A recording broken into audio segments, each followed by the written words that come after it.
Okay, we're going to begin at this time. I'd like to call to order the June 17th, 2021 Governing Board, TPA Governing Board meeting at this time. Can everyone stand and join us in the invocation presented by Mayor Wilson?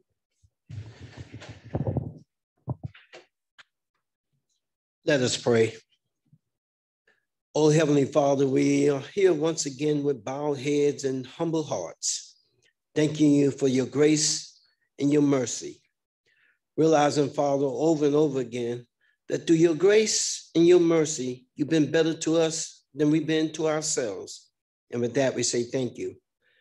Thank you, Father, for being that beacon of light when it seems so dark at times.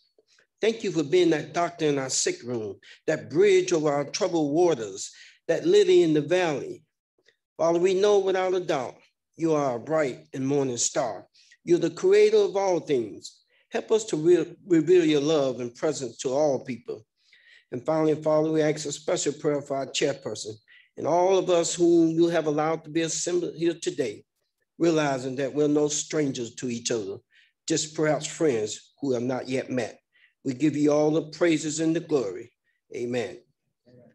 Please join me in pledge allegiance.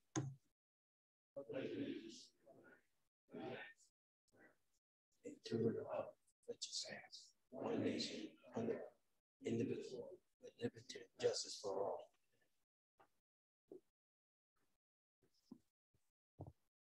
Okay, as we have been for a while now, the Palm Beach TPA is conducting this meeting both in person and virtually using, is that better? Can you hear me now? And virtually using the Zoom webinar platform. Instructions to join the virtual meeting, as well as contact information to assist, are provided on the published meeting agenda at our website. Following that, I will ask the staff to do a roll call. At this time, At this time, I am only asking those board members attending in person to respond by saying here when I call your name. And then I want to remind everybody that the microphone is on when you hit the base and the top is red. And then alternates, please state your name if you are attending on behalf of a TPA board representative. Steve Wilson. Here. Yvette Drucker. Andy Thompson. Thankful to be here. Stephen Grant. Present. Shelley Petrolia. Joel Flores. Present. Jim Koretsky. Here. Christopher McVoy. Joni Brinkman. Catherine Waldron. Here. Chelsea Reed. Marcy Tinsley here on behalf of Chelsea Reed. Melissa McKinley. Here. Maria Marino. Here. Maria Sachs. Greg Weiss. Here. Douglas Lawson is excused. Michael Napoleon. Here. Christina Lambert. Kelly Shove, alternate for Christina Lambert.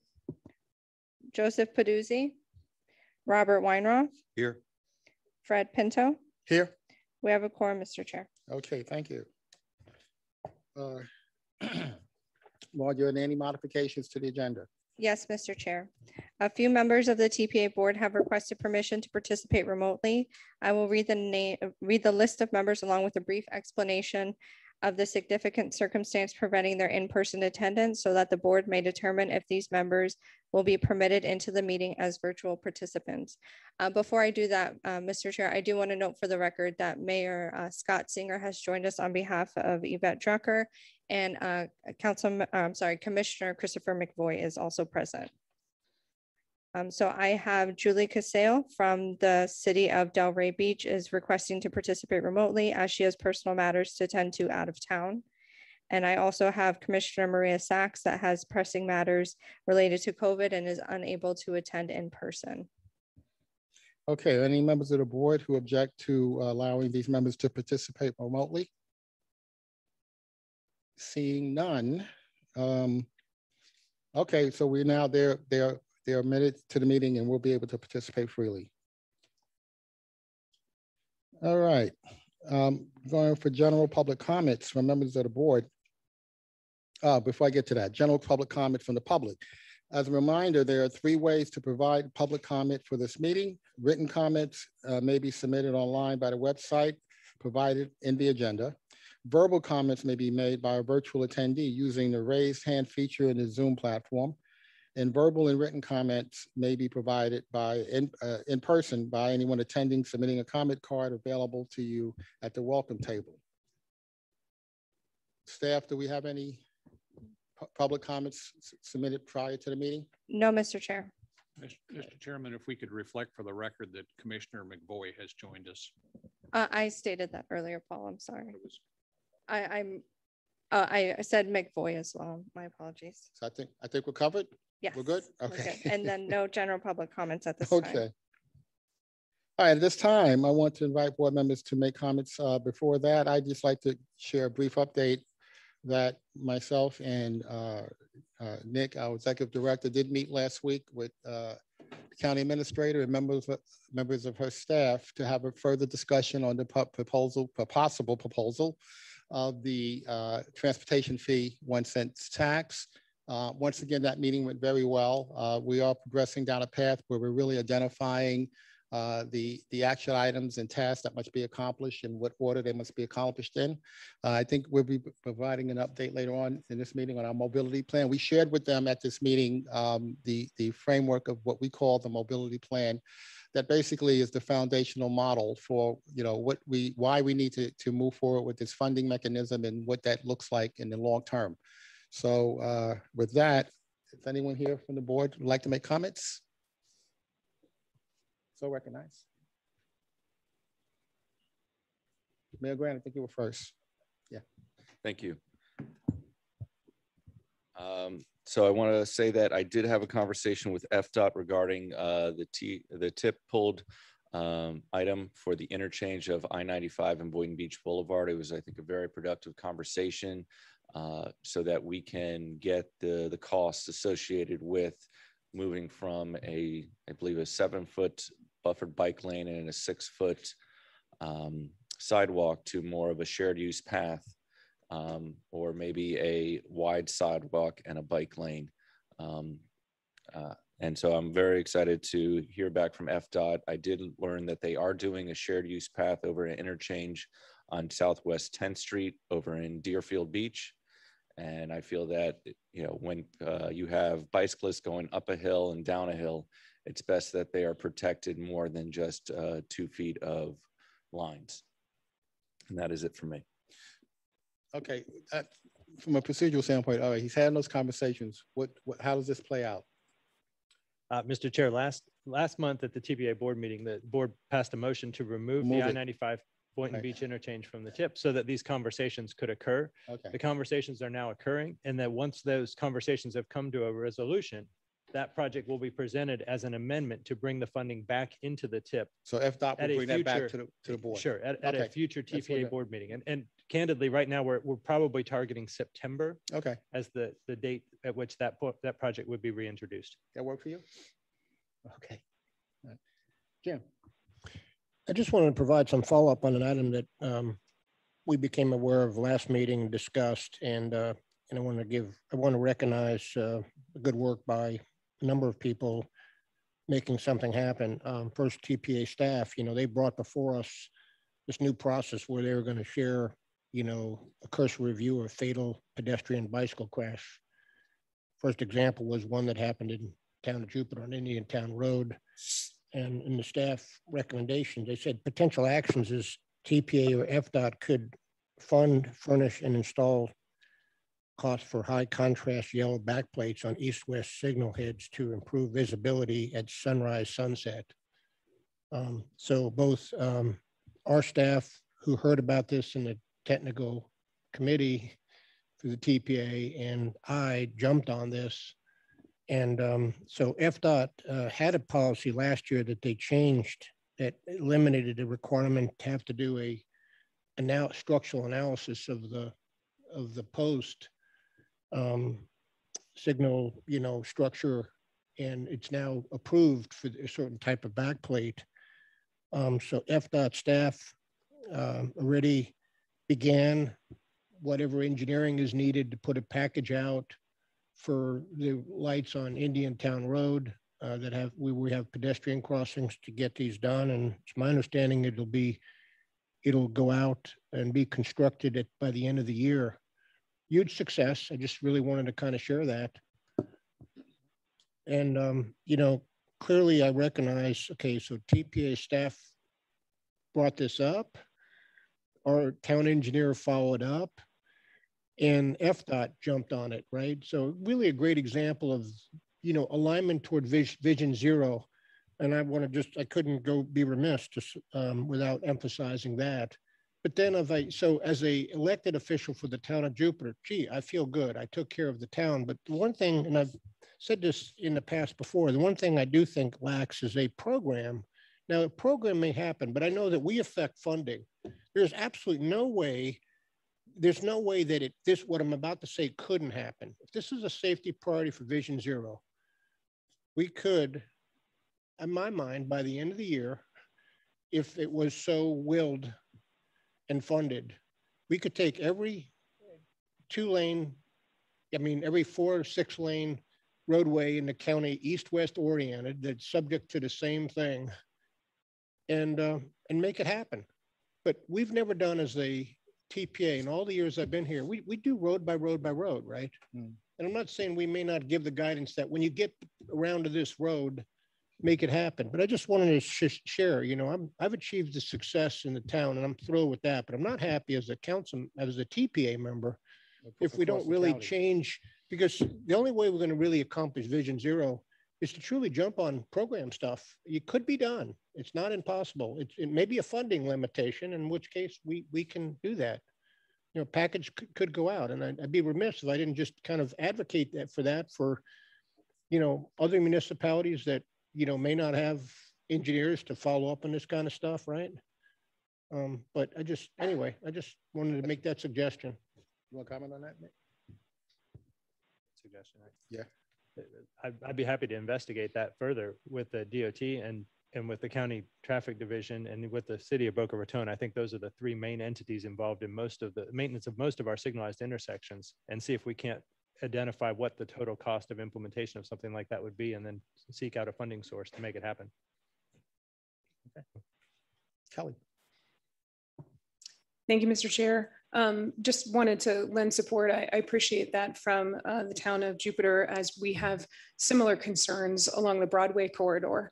So same exact issue where we have a lot of pedestrians, a lot of bicycle traffic, mainly for folks who are commuting to jobs. So it's extremely important that we continue to focus, and I know this board as well as FDOT continues to support looking at plans for that Broadway corridor, but certainly happy to work together with this board, the city of West Palm Beach and FDOT to achieve that vision as well. Thank you. I don't know if you were, I don't know who's first. Go. And I too, we have a lot of pedestrian bicycle traffic. Yeah, Chris McVoy, Lake Worth Beach. We too would support the effort that Jim mentioned and Kelly from West Palm Beach, that we have a lot of bicycle and pedestrian traffic as well. It's an issue. 2 other short things. One is we had a presentation from Dan Burden on mini roundabouts, which we've talked about here before as a possibility for Federal Highway in Lake Worth. And I had been initially a little bit skeptical of them. I'm still not sure that they can fit in the area, but overall the concept and seeing it used all across the country, various places, and the improvements in safety, I was very impressed with that.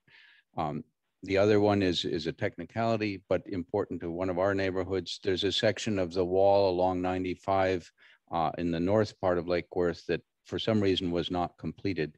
And there's definitely interest in that. And I'll get with Neil to communicate that. Thank you. Commissioner Weiss. Thank you, Mr. Chair. Last month, I brought up an issue regarding safety issue at an intersection of Green Street and Military Trail in adjacent to the airport. And I want to thank your staff at TPA for getting involved in that. And there is going to, they're re-engineering where the some of the poles are that block the sight lines. And so they're working on that. They've cleared out some of the vegetation that was also hindering the ability to see what was happening up the road. So that's a positive thing. Also, I was sort of surprised the quiet zones were no longer quiet in West Palm Beach this week. And I didn't receive any information on that. I don't know if the city of West Palm Beach received any information directly on it, but it'll be going on the rest of the county, I'm assuming, as they install their positive train control system. So maybe if there's a way to reach out to, I don't know whether it's Brightline or if it's the FEC or who's got the schedule to make sure that all the other municipalities along the line are alerted so that they can alert their residents. So they're aware of what's going to be happening, because it did cause some folks to wonder what had happened and when's it going to end, and or is it ending? And so I was able to find the information. Doing testing? What's that? They're doing testing of some kind? Yeah, well, no, they're not testing. They are, when they do any kind of construction, if they have construction workers around, then they must blow their horns. Got it. And this has been going on 24/7. Yeah. Well, not 24/7. It's going 24 hours a day now. I think it started on Sunday or Monday. Wow. And so anytime a train comes by, whether it's Brightline, freight, or whatever, they're blowing their horns. And through our section of town, the streets are very close together. So it's kind of like just a constant laying on the horns there. And then also just to add on, I saw an email from Commissioner Schoaf regarding what's happening north of the city or the north end of the city, and how important it is to make sure that continue to support the quiet zones going north of 15th Street all the way up through the county. And my understanding is Brightline, that's the plan. When they go into the second phase, they will be installing the safety procedures, working with TPA so that they can have quiet zones on the north end of the county as well. Thank you. Want to add anything to that? I think Commissioner Weiss covered it fairly well.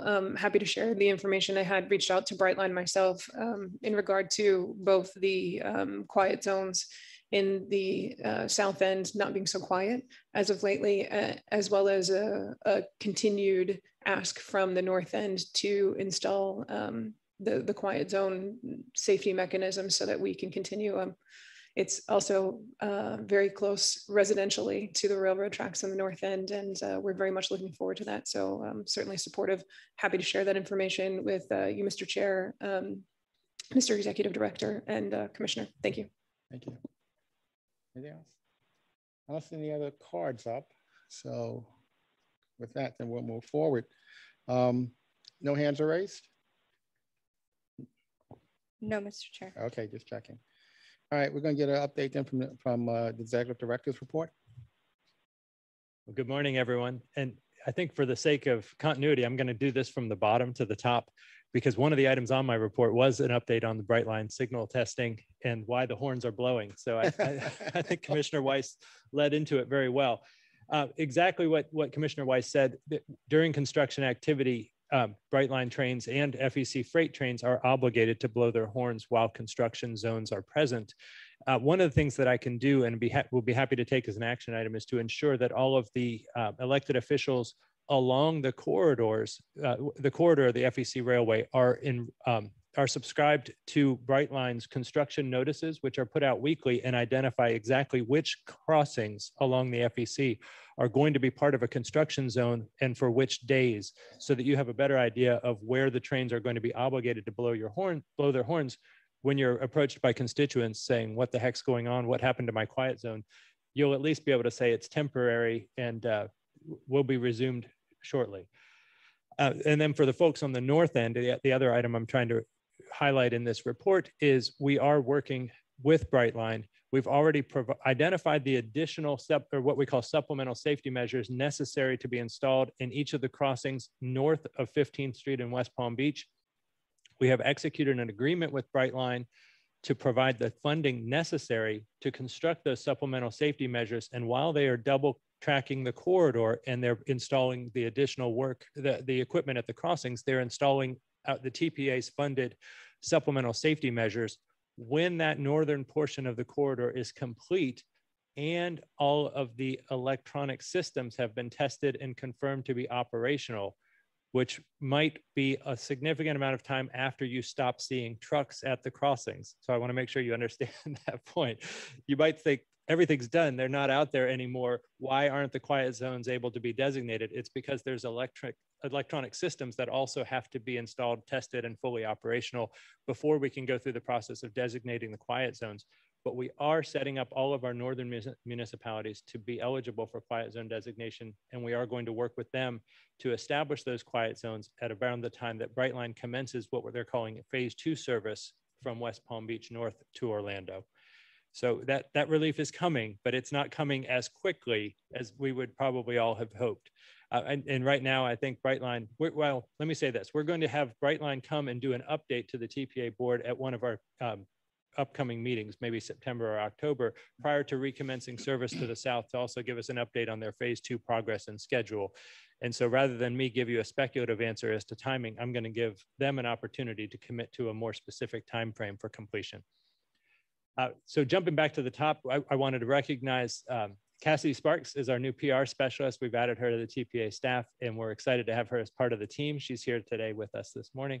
And then also, we have done a great deal of work in the Lake Worth Road resurfacing project. We have really expanded the scope of work that's going to be done through the village of Palm Springs and portions of unincorporated Palm Beach County as a resurfacing job to incorporate not only a maintenance work that's needed for that corridor, but also introduction of separated bicycle facilities. And by separated, I mean there will be a raised concrete median between the vehicle lane and the bicycle facility on the road, and wider sidewalks to promote better pedestrian activity and space for people who are uncomfortable riding in the road, even with that concrete separator. And then also a new pedestrian crossing, a signalized mid-block pedestrian crossing that will be incorporated. And this is the portion of Lake Worth Road from west of Military Trail to east of Congress Avenue. And mention that this is a TPA priority project. It's really, again, as Councilmember Koretsky noted, it's a partnership between the DOT, the TPA, the local government to identify what the desired outcomes are, and then to identify and find the funding needed to make those outcomes occur. There's a public meeting. I've put the information there, as well as an opportunity to join that virtually if anyone's interested. And then the TPA has also created a very interactive video to demonstrate what that corridor is going to look like. And that'll be available at the public meeting. We can send out a link maybe as a follow-up. I won't take time in the meeting this morning, but if you want to get a better sense of what we're hoping to accomplish with that project, I think you'll really like what you see. Mr. Chair, that's it. I have a relatively brief report this morning. Okay, thank you. Yeah.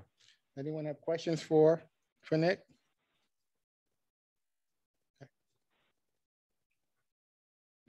Thank you, Mr. Chairman. I just want to thank Nick. I reached out to him probably more on your behalf than on mine, but same district. Being slightly frustrated that your La Mancha Road project was vetoed again this year in the state budget, and had asked Nick to look at it. And I understand that you two have had a good conversation. It's definitely worth noting as I'm reviewing Nick's correspondence with my office earlier this week. We had Secretary Thibault came and spoke to the Association of Counties at our conference in Tallahassee in March, and sort of implored on the membership what can happen if there is a separate appropriation made for road projects that should be considered and that go through the TPA process. And I'm just going to read real quick from Nick's notes. It says, last, it's worth noting that if the village were to receive a non-veto legislative appropriation that did not explicitly designate the project for state funding, FDOT may attempt to use TPA federal funds to honor that decision. That would require all of the steps noted above and would negatively impact existing TPA priorities in our district. That would be Okeechobee Pathway, roundabouts at Folsom and Loxahatchee Groves, State Road 80 street lighting in Western Palm Beach County, et cetera, et cetera. So I would love if we could go through this process of trying to get this. Nick said that a waiver might be able to be issued with some of the hiccups that we have on that proposed project. See if there's TPA funding to do the remaining portions of those this project that wouldn't require a waiver, rather than put some of our other projects in our district, Mr. Mayor, at risk. But definitely want to work with you and with Nick to make sure we can do something, because I think what you're proposing is a good idea. Okay, thank you. You want to comment? It's an interesting conversation. For those of you unfamiliar with the project, it's an extension of an existing roadway for maybe 1,000 feet, a quarter mile, 1,300 feet or so. It's not a huge distance, but from a federal perspective, when you add money to build a road, it counts as a new road, even if it's clear that the public right of way is here, this endpoint and that endpoint are very close to one another, and there's only one way to do it. And so we're going to either have to go through all the hoops necessary as if you're building a brand new road anywhere, or we're going to try to seek a waiver because this is a smaller project, a categorical exemption from the federal NEPA requirements, and see if we can't help the village with some funding to construct this infrastructure project. The other thing is, just to mention, when you're building new roads like that, and they do get complicated, and I think the county's extension of Flavor Picked Road over the Turnpike, Hagen Ranch to Lyons, was actually one of the projects identified by Lois Frankel's office for a potential member designated project funding. And that may, when Congress gets involved, it's all federal money. And that might also trigger some of those same criteria, where the county has diligently protected a corridor and said, we know exactly where we intend to build this road. And then the federal government gets involved and says, you better evaluate 7 different alternatives before we agree to put federal money on a project. We need to recognize that there are certain things that we can do with federal money that are easy. There are some things that we can do that are more cumbersome. And to that extent, we're going to engage our lobbyists to see if we can eliminate some of the bureaucratic red tape for obvious answers and get projects built. And then also encourage all of our members to remember that our local initiatives program, our transportation alternatives program are federally funded programs, where if you're constructing or rebuilding roads within existing rights of way, or if you're constructing non-motorized facilities in unimproved rights of way, those are things that we can automatically declare to be exempt from the environmental review process on the federal level, and we can build them rather quickly. And that's why we've created those programs, to allow for that kind of project to get built. Well, Nick, I think you bring up a good point that at some point on our calendar, we're all guilty of it. I've done it too, where we put into our legislative priorities and we stick our lobbyists on trying to get an appropriation for a road project, that maybe we should have those requests processed through the TPA to make sure we're not going to cause a conflict with the existing plan we have here locally. And I think that's what I heard the secretary asking us to do. And that was something maybe your staff could take a look at doing. Our timeline is a bit of a crunch with session and committee meeting starting in September, but take a look at those appropriation requests that each of our jurisdictions are submitting to our legislative delegation and make sure they're not in conflict with our existing TPA plans. Okay, excellent. Any other questions for Nick?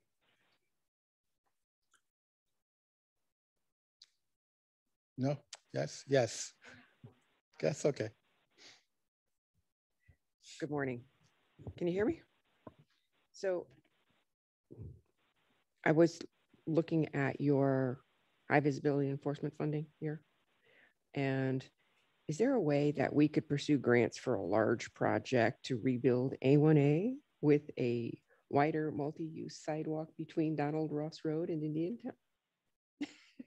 You can put that on your list of things to do. We've had several, and Jim, this would probably make you happy. We've had several phone calls from different constituents in the north end of the county, and A1A between Donald Ross and Indiantown is our beach road. And we have a sidewalk on one side that is used by pedestrians, bikers. We have sidewalk on the other that stops and starts and stops and starts. If people want to just travel north-south, they should be on US 1, but they're not, because they want to travel where the beach is, but that's also where everybody who's using the beach is walking and biking. So just put it on your radar. I think you get support from the county, from county staff to help you with this. So there you have it. Okay. Thank you. Yeah. Okay. No, you'll look into it. Yeah, Mr. Chair. as a reminder to the TPA board, it was maybe 2 meetings ago. So what are we in June now? April's TPA board meeting where I was asked by one of the TPA board members, Commissioner Sachs, to actually do a review of all of the A1A throughout Palm Beach County for an opportunity to invest in pedestrian and bicycle facilities because it's such a highly utilized corridor. And we have actually, we're in the process of doing that inventory and identifying the low hanging fruit, if you will, the potential segments of the road where those kinds of facilities could be built. That portion, I believe, is a county maintained road. And so we would have to work through Palm Beach County to ensure that the construction could be accomplished. And then it would be eligible for different funding sources. It's not a state road, so we would have to go through federal dollars or local dollars to build it. But we can certainly pursue that kind of project as an outcome of the study of the A1A that we are currently performing. Mayor. Yeah, I'm good. Just to follow up on that, I want to express great gratitude for the commissioner bringing that one up, but I want to share a perspective, and I would certainly welcome independent opinions about this.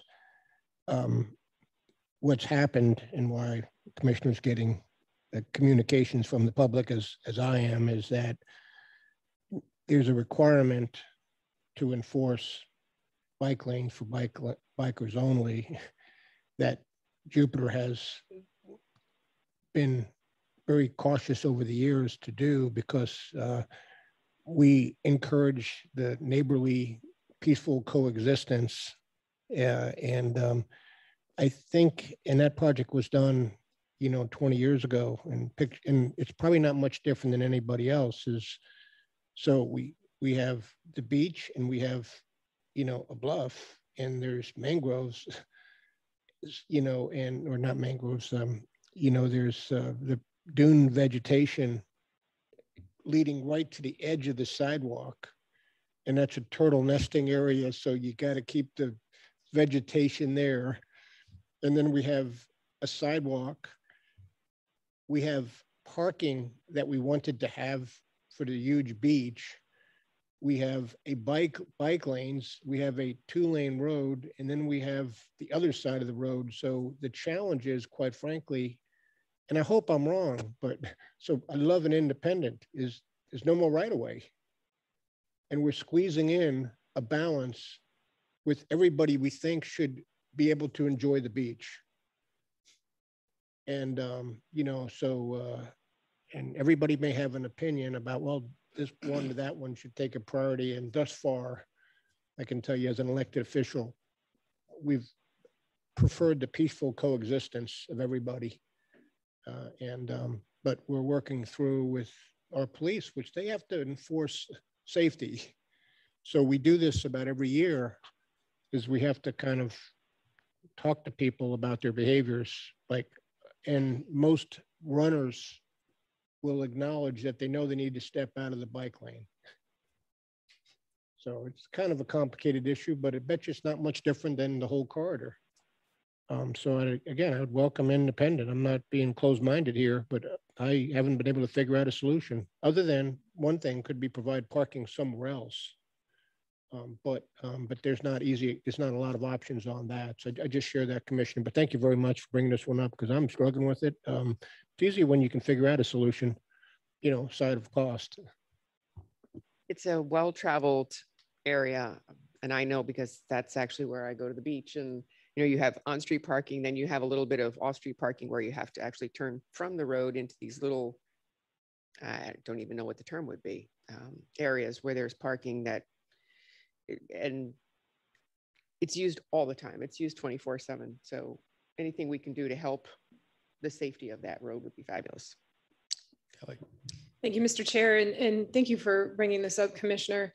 I'm a runner, so I have run that corridor and recognize that we do have similar problems in the city of West Palm Beach. So as we're looking at this, I know local roads in the city of West Palm Beach, but Flagler Drive, it's my understanding from neighbors that North Flagler Drive was on a list for the TPA a number of years ago before the economic downturn in 2008. And it still exists as it did back before 2008. And I think is a wonderful opportunity as the city of West Palm Beach invests in a lot of the assets around Curry Park, et cetera, going down through the downtown. If there's a way for us to work together with the TPA to improve all of our waterfront corridors, certainly would be supportive of that. Thank you. Okay. Any other questions, comments? No? Okay. We'll move on to item G. Item G is a motion to approve the consent agenda. So if there's any member here who'd like to have an item removed from the consent agenda for review? If there isn't? Move to approve the consent agenda. Second. Oh, motion to approve. We have a motion and a second. All in favor? Aye. Any opposed? No opposed? Margie, let the record show that the consent agenda was approved unanimously. With that, we'll move to item number 2A, which is, begins our action items. The first item is a resolution approving the fiscal year 22 to 26 Transportation Improvement Program. We're going to have Jason Price come up and give us a walkthrough on this.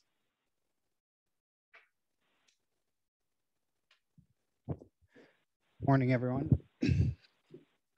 So this morning I'll present to you the final draft of the Transportation Improvement Program, and it covers a 5-year period between 2022 to 2026. And as a reminder to the group that this is an action item that will require a vote at the end of this presentation and discussion, at which time I'll ask for a motion to adopt the document. And just a brief reminder to the group of the TPA's mission, and that is to collaboratively plan, prioritize, and fund the transportation system. And by way of adopting the Transportation Improvement Program, we are focusing on the funding aspect of the TPA's mission stated here on the screen. In addition, as part of adopting the final draft of the Transportation Improvement Program, as outlined in the TPA's public participation plan, the final draft before you today is presented as a whole document and can only be voted on as presented without changes. Additions and deletions can be considered at a future meeting after there is a public comment period to consider the proposed changes. And as part of the timeline of how we get here today, I presented a draft document to you last month, which is now in its final form for formal adoption this month in June. And once this document is adopted, we'll begin to operate under it in future months. And here's just a brief summary of the amount of funding in all of the different categories within the Transportation Improvement Program, with the majority of funds, as you see here on the slide, in the strategic intermodal system capacity projects. Now from this slide, you can see them with the majority of funds in SIS capacity. They are turnpike projects that make up the majority of those funding. And here is a summary slide. You'll see that about $696 million makes up the majority of those funds for turnpike widening projects, including 3 interchanges. The second largest is about 17 interchanges on I-95 that will be either new or modified as part of the strategic intermodal system projects. That's followed by I-95 widening studies from Linton Boulevard to Okeechobee Boulevard, as well as Indiantown Road to Martin County Line.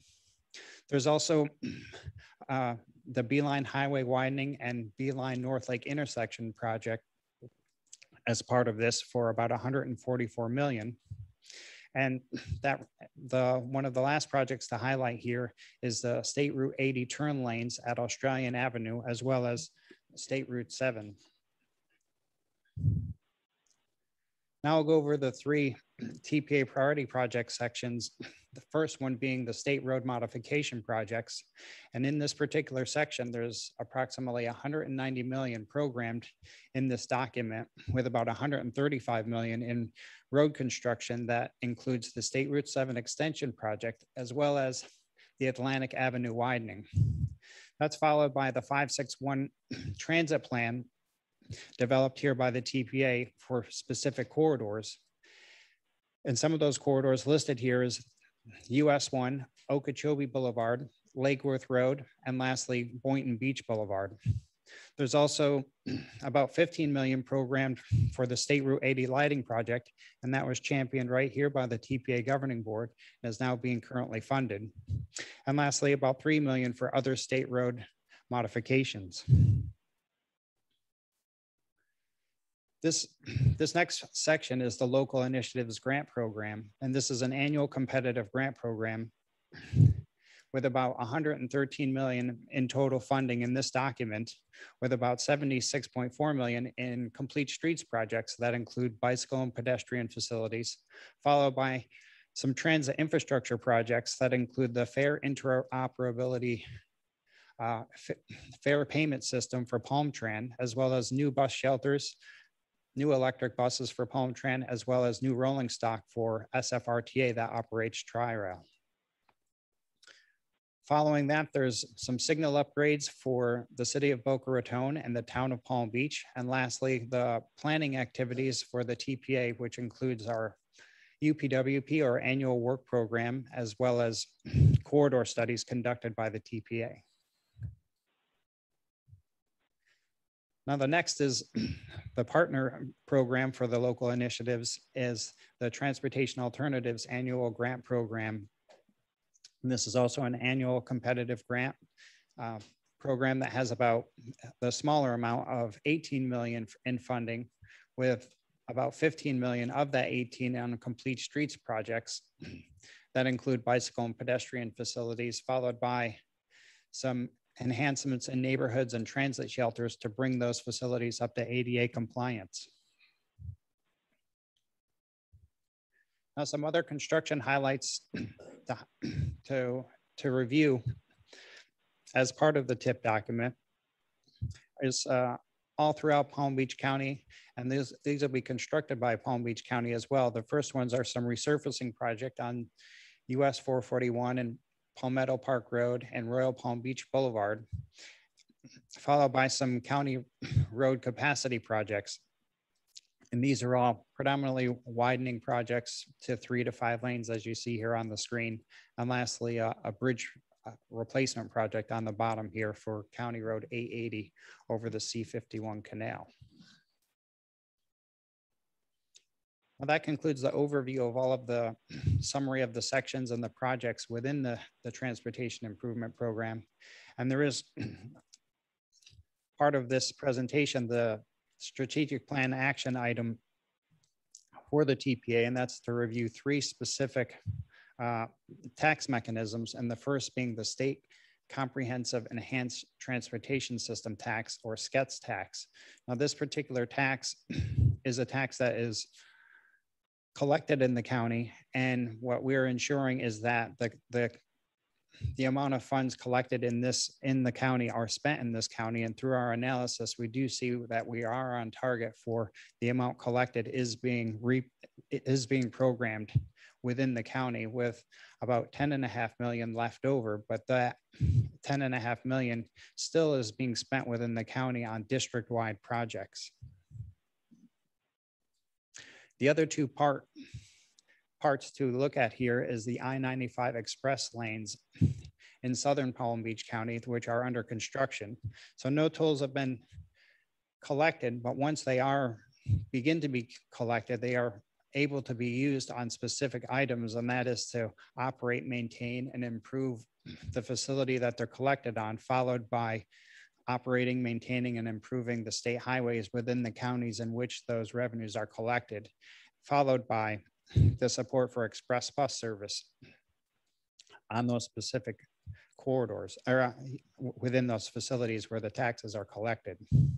And the last piece here is just an overview of MCORs, and that's the multi-use corridors for regional economic significance. And we're tracking this, although there's no MCORs within Palm Beach County, we're tracking the development of MCORs as it moves through legislation to ensure that there's no adverse impacts to the amount of funding being dedicated to construct MCORs and impacting the funding here for Palm Beach County projects. So with that, I'll conclude my presentation and ask for a motion to adopt the TIP document. Move to adopt. Before we move, do we have any comment cards submitted on this from the public? No, Mr. Chair, I don't have any public comments at this time. So you don't have any virtual or physical at this time? No, Mr. Okay. Chair. If that's the case, I'm closing public comment on this agenda item and ask comments from members on the board. Questions, comments, if there are none. I'm sorry, I didn't see. It was hide behind the computer. Go ahead. First off, I'll second the motion. And one of the things that after my conversations with FDOT is that, they may not always explain for the pedestrians and bicyclists what is the most safe. And that's something that we have to have our engineering staff and the TPA to look to make sure that, there's a difference between a protected bike lane, a buffer bike lane, and a bike lane. And so I want to make sure that, we don't do what the city of Boynton, what we did here, and do it after the PD&E study, that we try to look at it before the PD&E study to ask FDOT to make sure we're getting what is the most safe alternative, and that we can do the cost analysis. Okay. Thank you, Mr. Chair.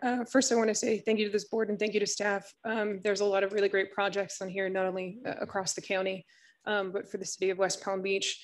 I think the issue that continues to be of concern for the city of West Palm Beach is the extension of State Road 7, which I know we've had a number of discussions on. I won't belabor the discussion, but for the record, we still stand in opposition of that one particular issue on this plan. Thank you.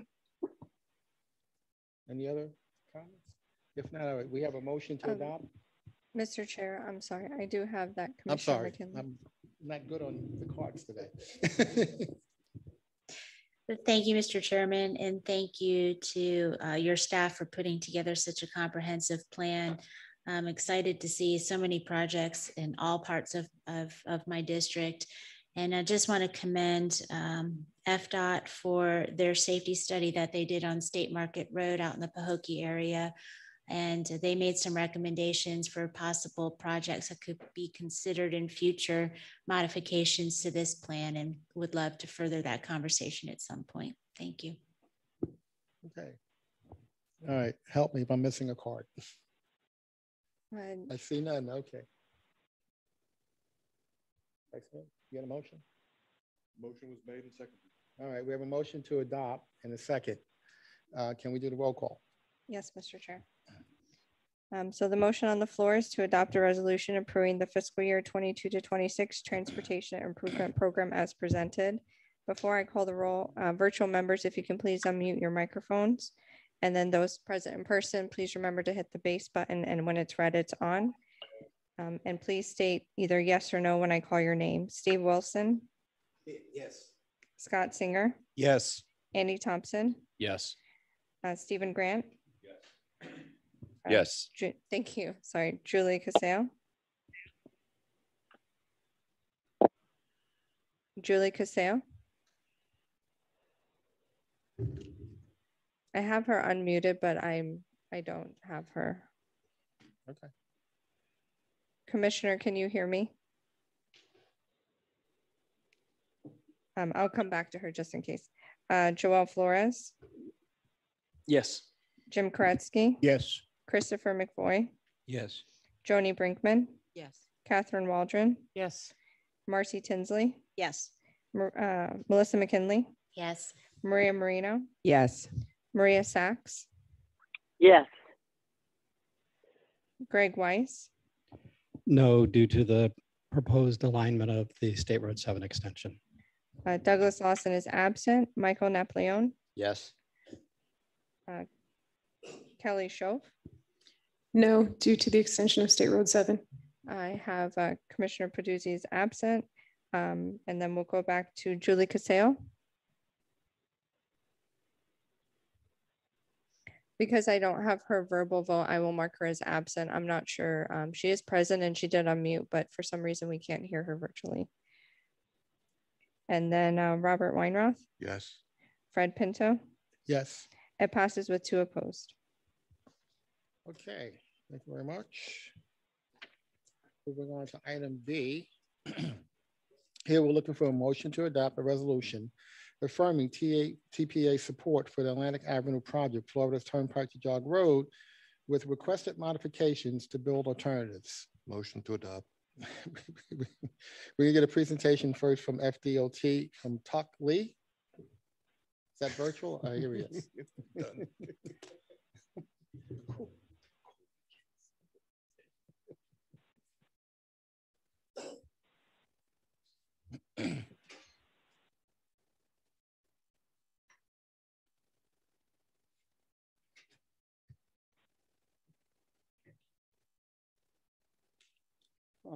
Good morning. My name is Tuck Lee. Okay, I haven't done this often. Good morning. My name is Tuck Lee. I'm the project manager from FDOT. I'm here to present to you the State Road 806, the Atlantic Avenue reconstruction to mitigate congestion that start from Florida Turnpike to York Road, approximately 2 miles 30. Along with me this morning, the project team represent DOT. They have been working on this study, the study that been conformed to the NEPA process. And a part of the study, we have engaged with the stakeholders, including the Alliance of Delray, that's a HOA associations in Delray, Lakewood Drainage District, TPA. Part of the study, we're gonna present this finding to the public, and we have 2 meetings scheduled. One, it's virtual, that we're gonna be go before this schedule for June 28th of 2021, and the next day in person, June 29, 2021. And with that, I'm gonna send it over to the project team to present to you this morning. Thank you, Tuck.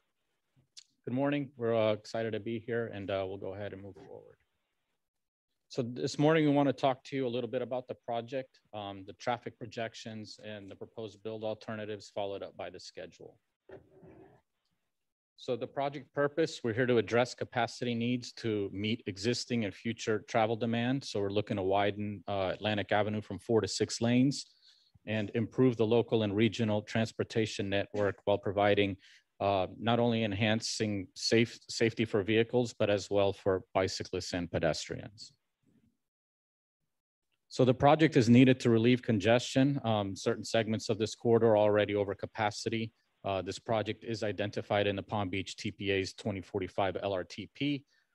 This will improve emergency evacuation as it provides a connection to the Turnpike, which is a strategic intermodal system facility.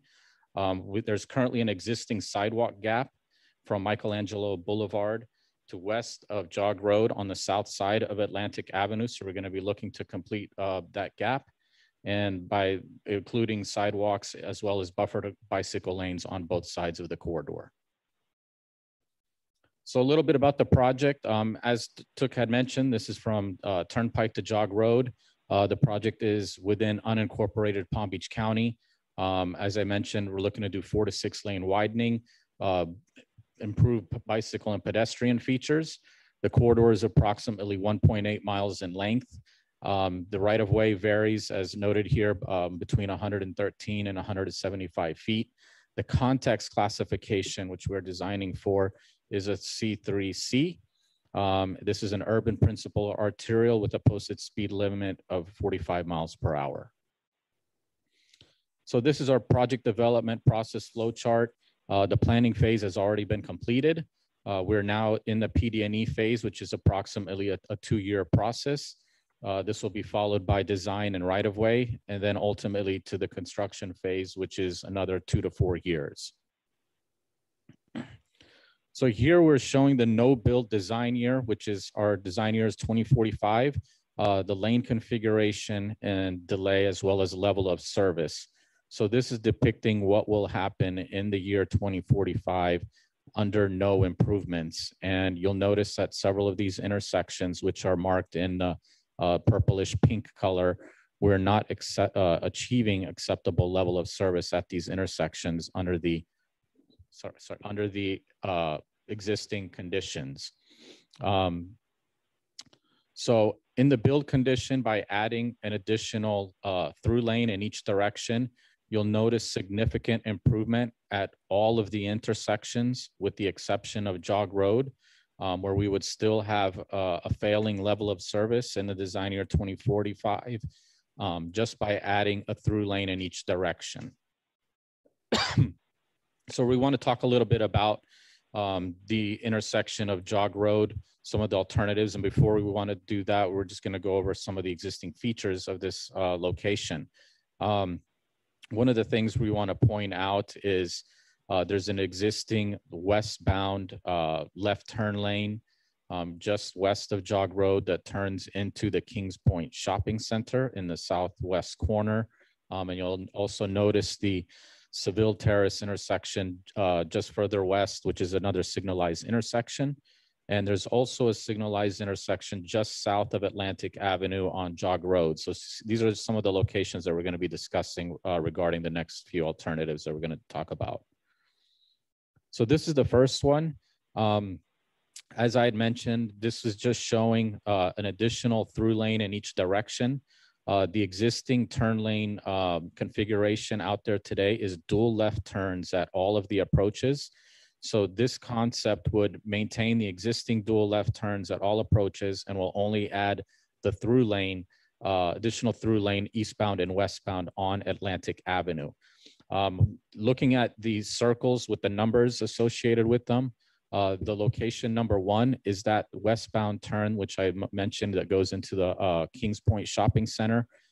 As part of this, we would have to close that existing left turn lane in order to provide longer storage for the dual left turns to go eastbound to northbound on Jog Road. As such, we would be looking to add a second left turn lane at Seville Terrace to help accommodate some of those U-turns that would be needed, since that location would be closed at location 1. At Circle 3, the existing signalized intersection, in order to accommodate the dual lefts on Jog Road to go northbound to westbound, we would have to close that intersection to extend the turn lane lengths there. That is one of the heaviest movements at this intersection. If we do not extend the turn lanes and keep that signalized intersection open, those left turns will spill back onto the main line in the design year 2045. And the other thing noted here, circle number 4, that's basically where we're putting in the additional westbound turn lane. It's currently a 2 throughs with a right turn. So that right turn lane would then just be reconstructed and the existing right would become the new through lane. One thing I did forget to mention regarding this alternative is that it will not achieve the acceptable level of service in the design year 2045, which was, as I had mentioned in the previous graphics. So one of the things that we came up with as an innovative concept to help meet the future travel demands at this intersection is what we call a partial displaced left turn. Some of you may know of this as another term as a CFI, continuous flow intersection. So basically what it does is it takes the left turn movements eastbound and westbound and crosses them over into a separate left turn storage, where while those left turns are being made, the through movements on the main line are also happening concurrently. By doing this, it's helping to achieve acceptable level of service. So here we're just trying to demonstrate what that operation is. It will introduce another signal at the main intersection for those left turns where they're being displaced. This will accommodate bicyclists where they will still be able to ride along the bike lane if they desire to, or they can ride on the sidewalk. There's also islands where pedestrians will be able to take refuge across the right turn lanes as shown. So this is some of the associated access issues related to the PDLT alternative. You'll notice that number one, there's an existing left turn to turn into the Atlantic Square Shopping Center. That would now need to be closed in order to accommodate the dual lefts for the displaced left turns. Going on to the other side, the number two is similar to what was shown in the previous alternative, where we would still have to close that directional left turn into the Kings Point Shopping Center. Circle number three, in order for us to provide adequate left turn storage for the left turn crossover, we will not have enough turn storage length for the existing lefts into Seville's Terrace. So as such, we would have to close the leftbound turn westbound into Seville Terrace at this location. The left turns out of Seville Terrace will still be able to operate. Due to the closure of that left turn movement, the turns would have to take place further west at the Cumberland Drive intersection, where they would have to make a U-turn to come back. Location number four is similar to the previous intersection, as we mentioned. Due to the left turn lengths that we need to accommodate this movement, we would have to close that signalized intersection as well. And this concept will achieve acceptable level of service operationally in the year 2045. So this is a kind of a, well, one thing I'd want to go back on this is you'll notice the right-of-way acquisition in the northwest quadrant.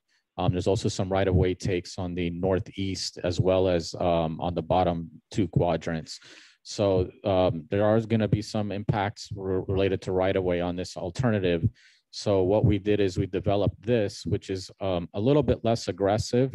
It maintains the conventional style intersection as it is today, but instead of having dual left turns at all approaches, we're now incorporating triple left turns at all approaches. So we have expanded the intersection here. It's going to have less right-of-way impacts than the PDLT alternative.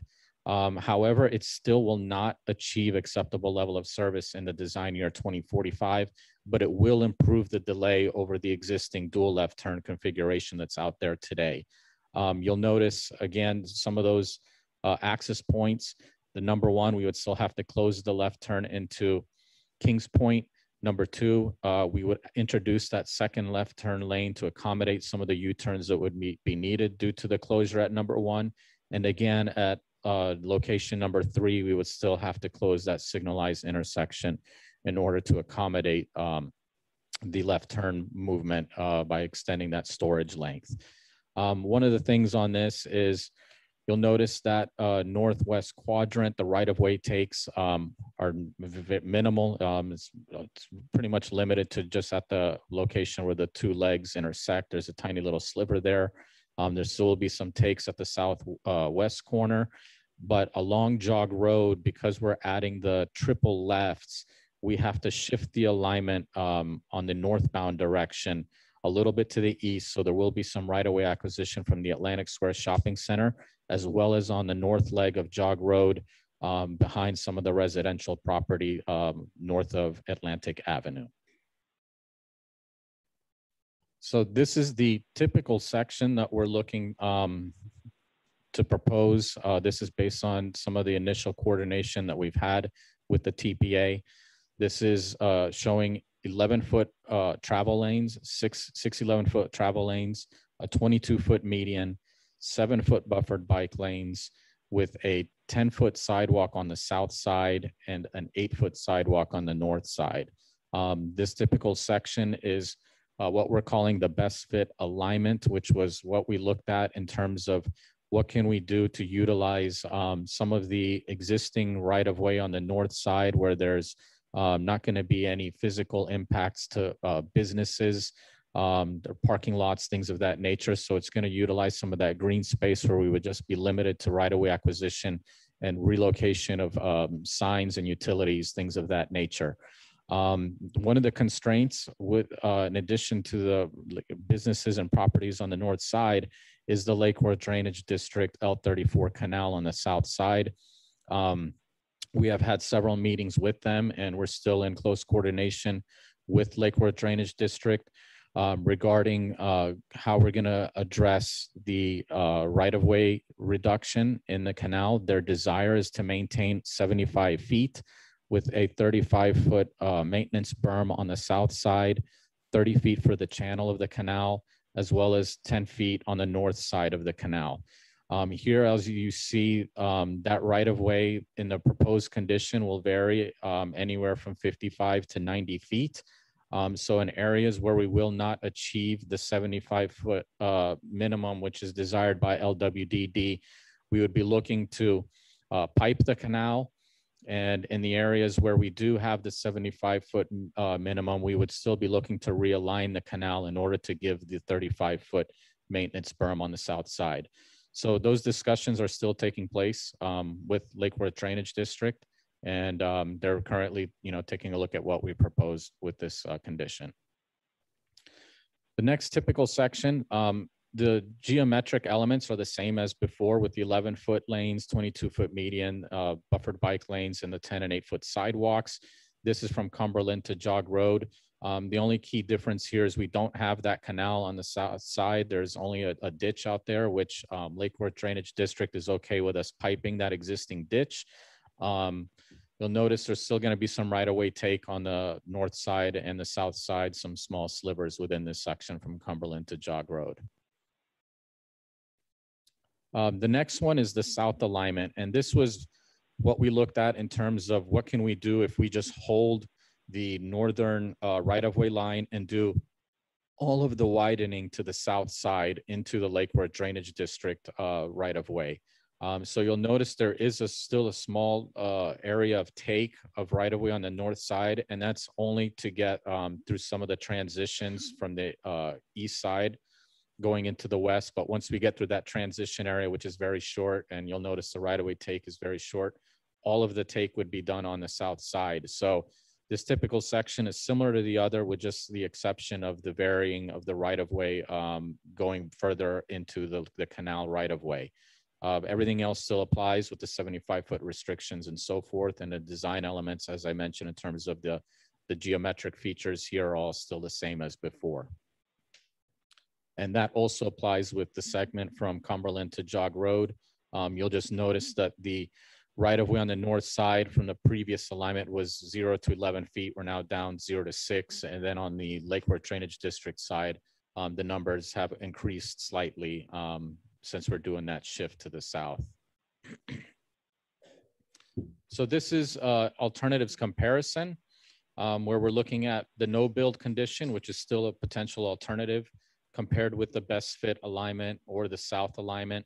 You'll notice there's a lot of improvements here regarding vehicle safety, improvement to traffic flow. The bike ped features, obviously, as I mentioned, we're going to be filling in that gap from Michelangelo Boulevard to Jog Road, where there's currently not a sidewalk on the south side. We're going to be putting in those 7-foot buffered bike lanes and expanding on the existing sidewalk widths as well. So that's some of the benefits for the bike ped safety. We don't really have much environmental issues on this project. As far as construction goes, the best fit alignment will be a little bit cheaper as shown here than the south alignment due to the amount of piping and fill and so forth for the relocation of the canal. So here's some of the PD&E study components. We are looking at the engineering, the environmental, as well as the public involvement. That's an ongoing process right now. As Took Lee mentioned at the start of this presentation, there's a public alternatives workshop, which is scheduled for June 29th, which is online. At the time this presentation was developed, it was still tentative, but that date is now been confirmed. So we look to get everybody's support and come out and provide your input. And it'll also be in person on June 29th, the following day at the Hagen Ranch Road Branch Library off of just north of Atlantic Avenue on Hagen Ranch Road. And our public hearing for this project is tentatively scheduled for November, December timeframe of this year. So some of the public involvement activities that have taken place, as I mentioned, we've been coordinating with Lake Worth Drainage District, and those discussions are still taking place. We've had meetings with Palm Beach County, as well as Palm Beach TPA staff meetings in the past, which is how we've come up with what we've developed so far. The local government coordination was still ongoing. You know, meetings with the public and so forth is still going to go until the end of this project. Down at the bottom, we have the project website, which will provide more information on this project as it moves along, and it'll also give you information on how to attend the virtual or the online public meeting on June 28th, if you haven't already gotten that information. So this is some of the entities that we're coordinating with, mainly the Palm Beach TPA, Palm Beach County, Lake Worth Drainage District staff, as well as some of the others that you see here listed in this slide. Our timeline and funding, this project was initiated in February of 2020. We're now in this, tail end of the springtime, getting into summer, where we're looking at having our public workshop, as I mentioned. And our anticipated completion date for this project is June 2022. Future phases will include design, which is funded for fiscal year 2022. And at this time, construction is unfunded for this project. And with that, as we mentioned, Took Lee is our project manager now. He's now recently taken over this project. This is his contact information. You may also contact the FDOT communications manager for any questions. And with that, we want you to, follow the department's safety message for the summer, which is slow down, stay cool, and be safe. And with that, we'll open it up to any questions the board may have. Thank you. All right, we're gonna hear another presentation. Mr. Chair, we actually are requesting a motion by the TPA board following a presentation of staff perspective. We wanted to give a little bit additional perspective of the way a user may experience the project as it's proposed. And I do want to remind the TPA board that this is a TPA board priority project. It's not just a project in our long range plan, but it's something that this board has said we want to invest in this additional capacity to accommodate the growth and development that has been occurring within the areas west of the Turnpike along the Atlantic Avenue corridor. But we also want to ensure that we're providing a balanced investment in infrastructure so that we're providing safety for those vulnerable users while we're providing the additional capacity for the development impacts that are coming. So we have a staff presentation. If we could do that, I know a number of board members have comments to make, but I think we might answer some of the questions in our presentation.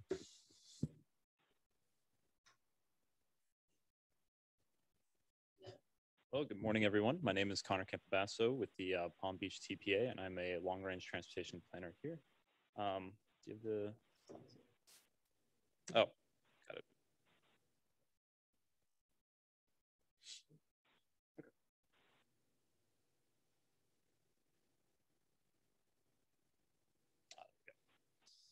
All right. So today, the TPA is seeking a resolution affirming TPA support for the Atlantic Avenue project with requested modifications.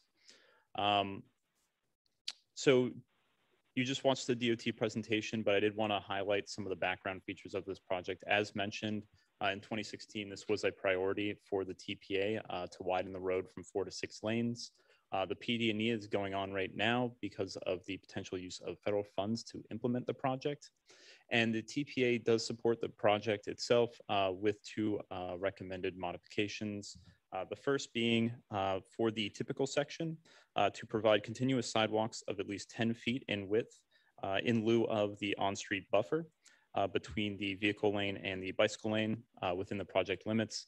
And then the second for the jog road intersection to eliminate any components of the build alternatives with significant adverse impacts to pedestrian safety, bicyclist safety, as well as private land ownership rights. So it was kind of mentioned earlier today, the context classification of this roadway, and it is a C3 And what that means, it's more of a suburban area, and it has certain features that makes it a C3. So it includes things like large blocks, disconnected roadway network, large parking lots, wider roads, and typically contains medium to faster speeds. In this area, I believe it's about 45 miles an hour posted. So, oops, turn over here. So the geometry of the typical section itself pretty much stays the same throughout the different sections of the roadway. So I just took a little snippet of the typical section that you can see here as the DOT design. And it does include adequate space for the pedestrians, as well as a 7-foot buffered bike lane for the cyclists. The issue is that given the context of this roadway, we don't necessarily think that a lot of cyclists will utilize the buffered bike lane to the large travel lanes, high speeds, as well as the improvements that are being done at the intersection of Atlantic and Jog. So what we are proposing is a different typical, slightly adjusted, similar lane width, similar lane count. However, we're going to be allocating, or we're seeking to allocate the buffered section of the bike lane to the sidewalk, giving both pedestrians as well as less comfortable cyclists more space on the side of the road away from traffic, but still maintaining that bike lane for cyclists that really want to be located on the roadway. And we're doing this for a few reasons, and I kind of alluded to some of them earlier. And there's also a third alternative, but I'll talk about that in a minute here.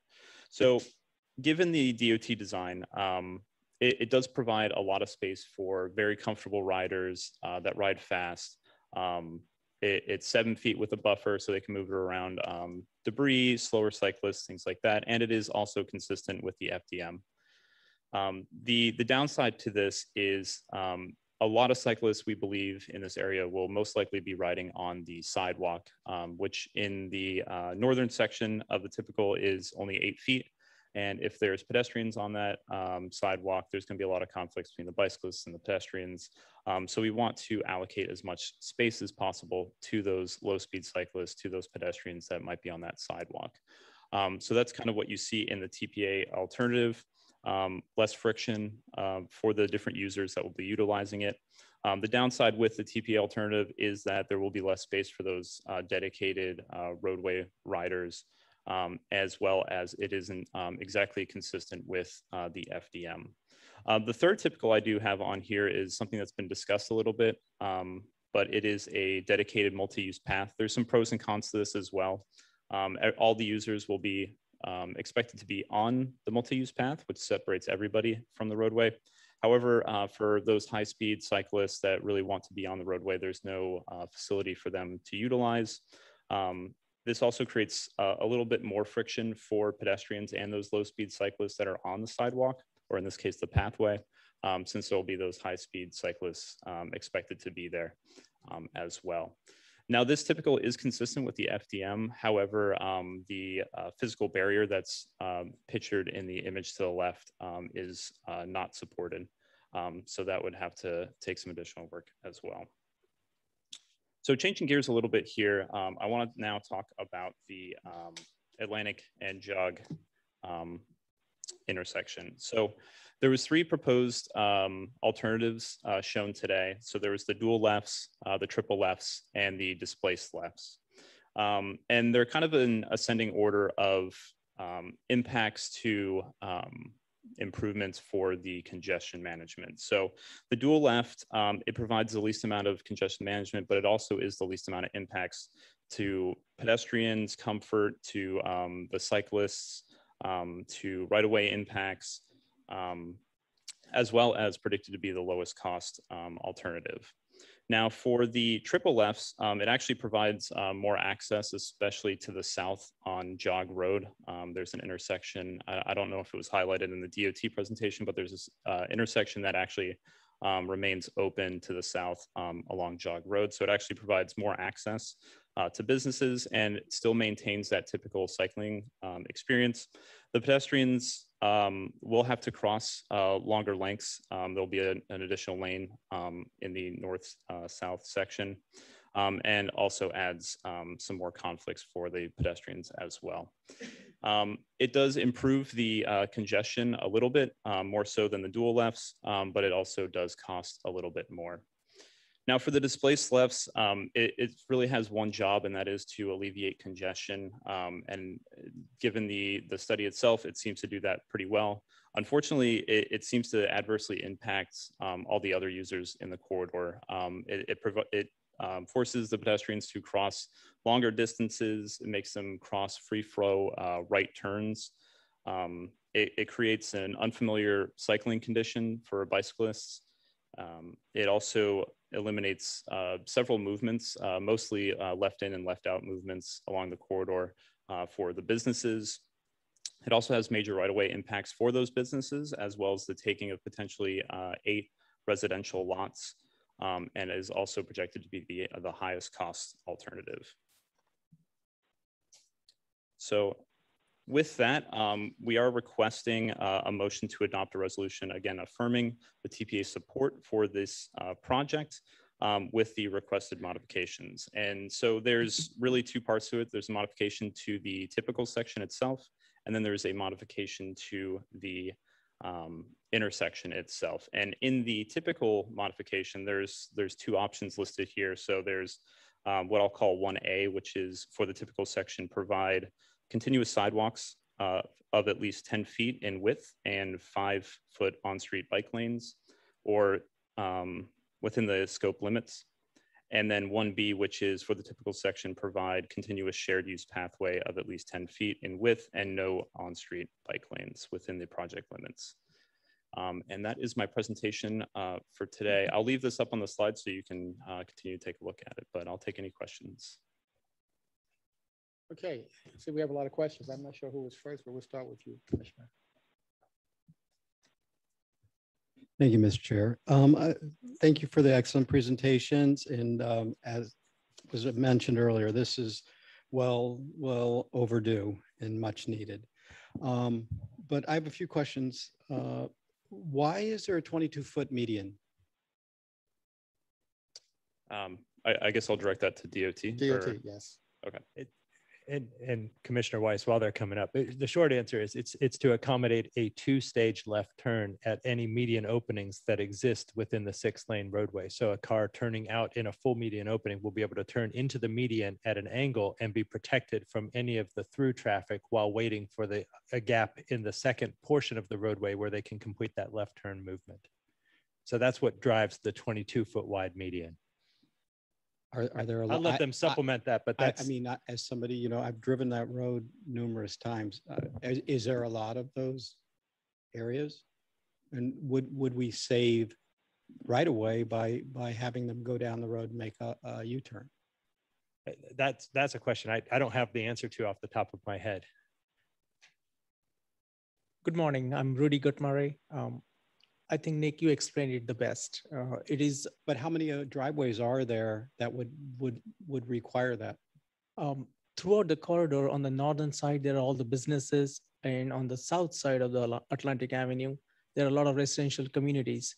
So I think within the corridor, we have almost 7 major intersections, and there are some directional median openings. They're turning, if you're going eastbound, they're going to the north to access all those businesses, some communities, parking lots. So they're significant within the 1.8 miles. I think it really should be looked at. I don't, honestly, I don't remember seeing that many openings coming along that stretch of roadway would justify 22 feet for the entire length of that area. I think there's, because you are looking to have to acquire right away, and potentially by using that 22 feet, you may not have to require it. So that's one thing I'd like to bring up. Do we have any counts as to bicycle usage on that area or pedestrians?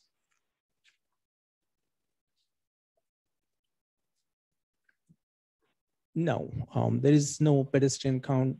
We do have some intersection counts at just intersection locations, how many people crossed, but that's the data is available, not all along the corridor. I mean, I like to have data available to help drive decision making, and think it would make sense that we would have at least some sense of and what your predictions would be by doing these things.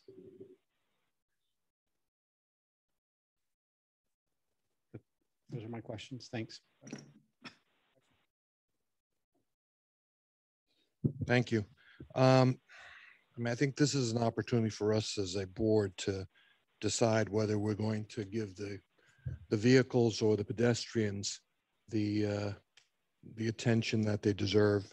PDLT obviously would be the decision we would make if we didn't care about pedestrians, but it seems that's the most efficient way of moving the vehicles through this intersection that jog, and it would keep the intersection running at appropriate levels of service to 45.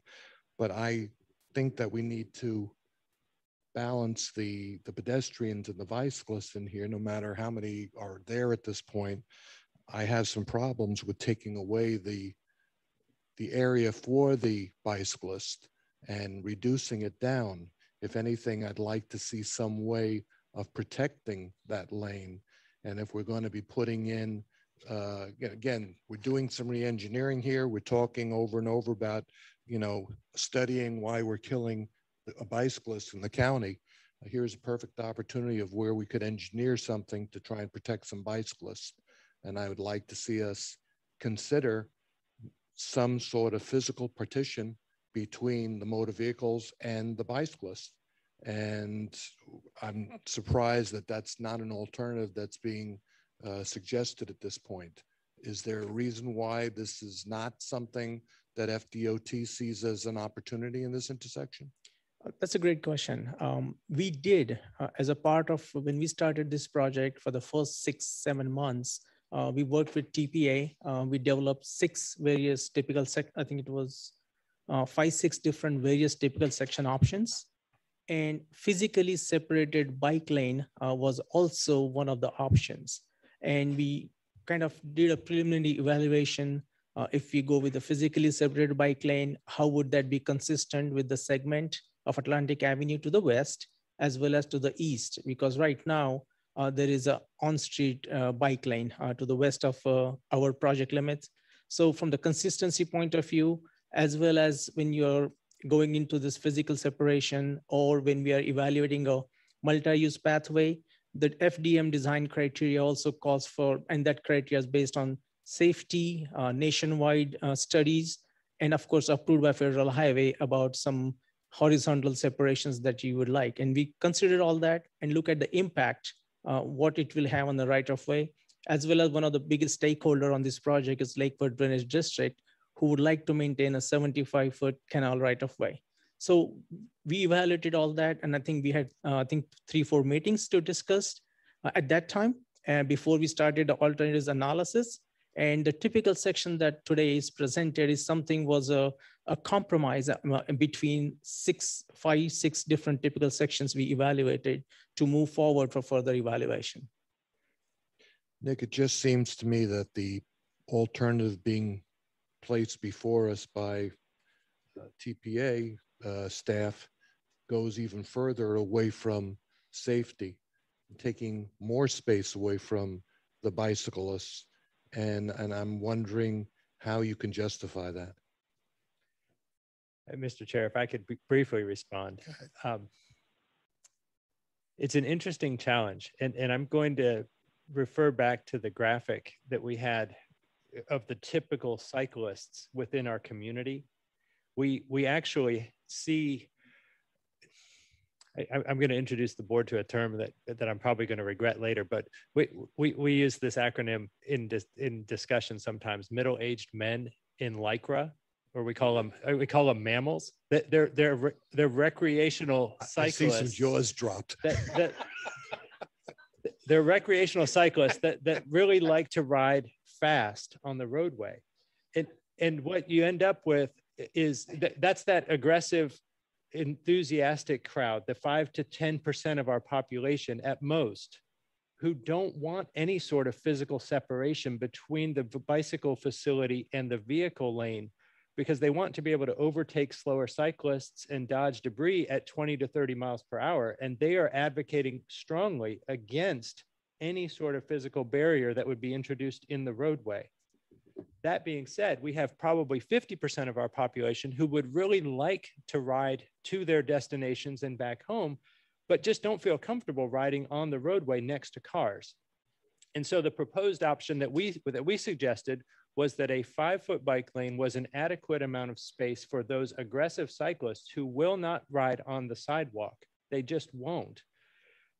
But that if we can allocate the additional space in the right-of-way to the sidewalk area, then we've actually created a wider space for those people uncomfortable with riding on the roadway to negotiate the pedestrian conflicts that exist on the sidewalk while they're riding their bicycles at lower speeds. So we were trying to accommodate the different users and allocate space according to their percentage in the population.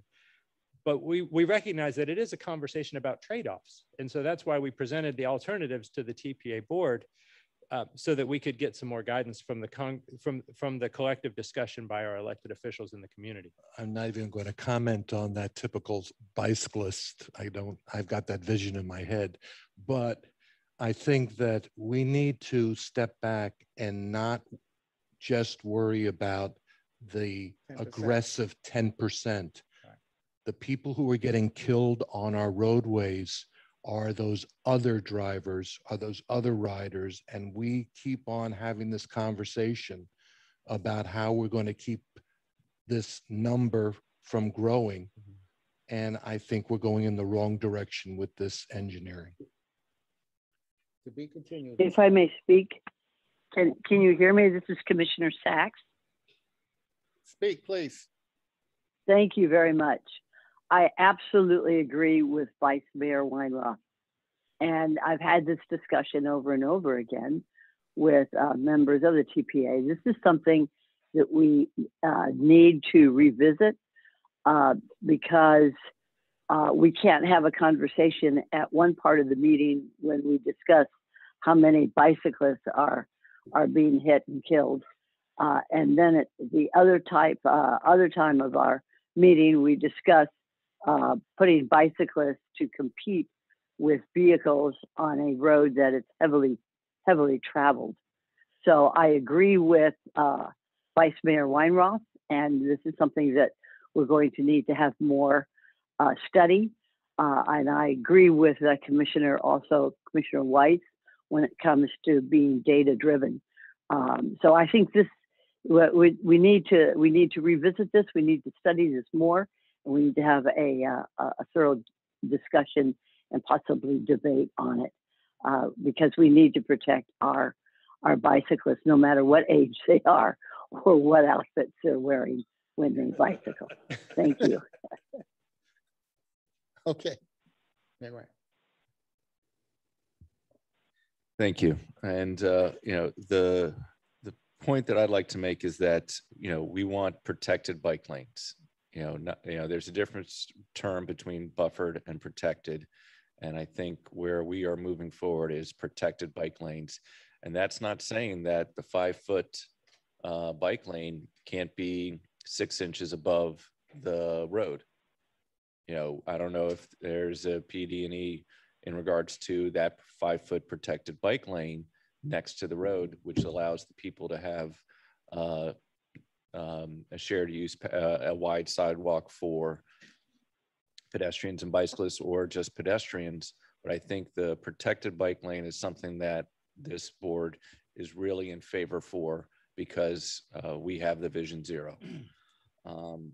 The other comment that I would want to have, and so hopefully when you have your meetings, you give the public that alternative for the protected bike lane and what that means. In addition, big thing that I've been trying to do is the landscaping that FDOT does, the tree canopy. You're talking, next to a canal. I don't necessarily know if Lake Worth Drainage District wants to have trees on their land, but this is something that if we are having a place for pedestrians and bicyclists, you look up on this road in Atlantic Avenue, there are trees in the medians, there are trees to the south of the canal. We need to worry about the stormwater. We need to worry about our resiliency and sustainability for our environment. And so could you please tell us how FDOT is planning to use their required landscape funding for this project? Because, you know, I've seen the, you know, FDOT's landscape improvement plan, and normally they don't put the landscape with the projects. They do it whenever, you know, whatever they feel is best within the 5 years. So that's something that I would also want to be as part of the this, you know, the presentations to the public. It's when is there going to be landscape, if any, and what can we do to get it? And the last kind of point for me is that the FDOT's alternatives comparison, their red and green shades were too close together for me to really decipher the difference. I am red-green colorblind. I can know with our signal the green's on top and the red's on the bottom, but I wasn't able to tell the difference. So if you could use different colors or 1, 2, 3, 4, I think that might make it easier for some people. Thank you. We do have an evaluation matrix that we're going to present at the alternatives workshop, whether it's going to be a virtual or in person. And there's a detailed evaluation matrix. When we put that evaluation matrix on a slide here, it's very difficult to read anything trying to make sense. So that's why we use those colors. But your suggestion about ranking is, we will utilize that next time. All right, thank you. And I guess, do you have an answer to my question regarding the canopy and protected bike lanes as part of the presentation? As we discussed, I think I just mentioned, we did look at one of the typical section alternatives, providing a protected bike lane. I think TPA staff was part of all that discussions. We looked at 6 different typical sections. I don't have the list, but then to get the best compromise of right-of-way impacts not just on the roadway on the north side, but also the Lakewood Drainage District. They wanting to move their water, avoid flooding. The typical section that we used was the compromise that we used for the analysis. But answer to your question, we did look at that, and we did present, and we did discuss in our previous meeting. But looking at the impacts versus needs versus wants. So what we presented today was the compromise we had 6-7 months ago, and we moved forward with our alternatives analysis with the typical. And another thing I would like to add, the section of the roadway to the west of this project and section of a roadway to the east of this project, they all have similar features, what we are proposing. So there's also a consistency of expectations for pedestrians and bicyclists and users. So we kind of also looked at that when that compromise decision was made between the FDOT and the TPA and the design team. That was the best typical at that point was considered. Okay, so I don't know if that answered my question. I'll ask my question again. Are you presenting protected bike lanes as part of the presentation to the public? No, that was not the typical section. I think we presented here is the typical that will be presented. I want to get all the comments in because I think I'm going to ask this board to make some determinations on this. Sir, you are next. Yeah, I hesitate to go into the clothing and age of bicyclists thing, but I very much more seriously do agree from being out. There are different groups of bicyclists with very different approaches to it. And as I think we've seen this in New York City, some that bicyclists themselves can be a hazard to other pedestrians or slower bicycles. And the mentality, the speeds make for different things. So I do think it's something that needs revisiting. I don't know what the right answer is. Obviously, I'm very much for protecting bicyclists, but how best to do that, I don't think is totally clear. I do think it needs to be data-driven on, and I think you made a good start in the slide that was presented that, you know, tried to put some approximate percentages of which categories of bicycles. I think the categories of bicycles are pretty realistic from my experience. So I commend you on making an effort to address that. Not sure that I have the, you know, any brilliant solutions, but thank you for looking at it. Keep at it. And I think it does need further discussion by the group. Yeah, I have 3 points I want to make, and I guess the best way to, I'm speaking to FDOT right now, is the best way I would like to see this is as a holistic way of viewing this. I feel like when you guys present to us is usually all about roads and moving traffic. But as you can see, this board is very interested in protecting our pedestrians and our bicyclists. So I really want to echo what Commissioner Weinroth said. I think we should concentrate on 95% of the bicyclists who are not aggressive. And I think it's our right and duty to protect these individuals.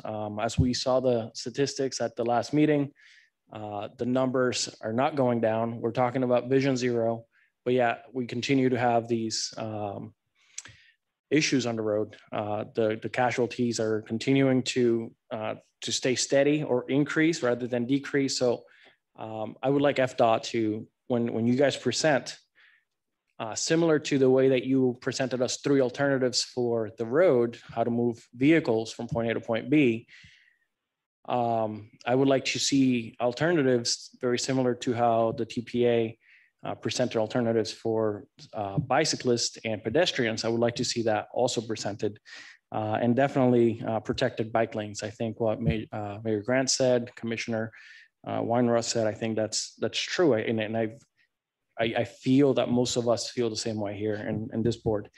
Right away, I believe one of your options, you were talking about removing 8 homes. Homes in Palm Beach County at an all-time prime.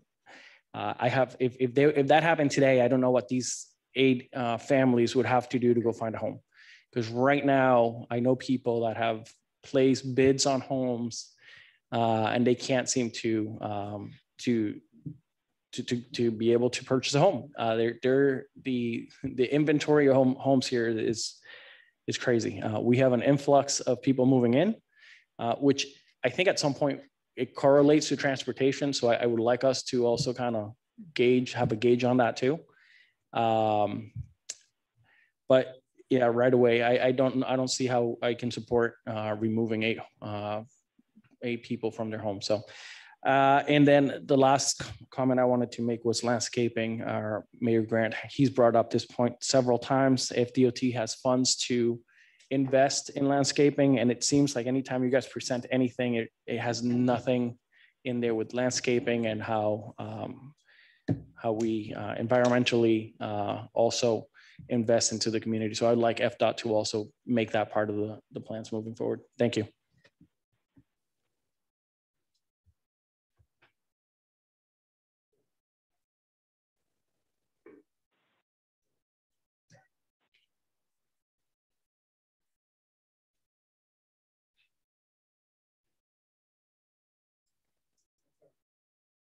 I'm done.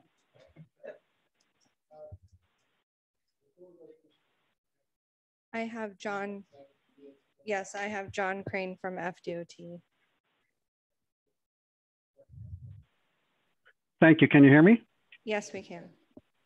Thank you. I'm John Crane. I'm the District 4 Planning and Environmental Administrator. I just wanted to, thank the board for all your input. We've got the design or the PD&E team here today, obviously to hear that feedback. I just wanted to address a couple of issues, to let you know that we haven't taken a callous approach to this project, right? Our standard typical section for something like this, look further east would be, a 6-foot sidewalk on each side and nothing but traffic lanes. And so so that you understand, we have seriously worked with the TPA staff to come up with the typical sections, which we did bring before you today. There was a comment about the wide right-of-way or the wide medians approaching the intersections. I wanted to note for you that as we get to an intersection like Jog Road, you need to have enough right-of-way there to help develop the left turn and right turn movements. So that's part of the reason for the 22-foot median, but we heard your comment and we will look at, if there's options to reduce that to help accomplish some of the objectives that were stated here today. As it relates to accommodating the bicyclists, we have developed, wider sidewalks on both sides of the roadway, 10 foot on the one side and 8 foot on the other, in response to the TPA's request to, help the non-aggressive bicyclists, right?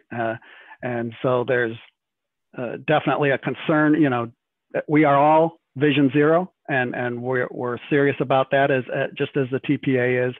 And so those are reasons that we have developed the wider sidewalk. There are standards that we need to meet as part of our design. There's engineers that have to, put their names on here, and there's state laws that talk about liability and accommodating all users, the aggressive cyclists and the non-aggressive cyclists. So one of the things that's going to be a little more challenging for us to accommodate is a 5 foot bicycle lane on a state highway that's non-buffered.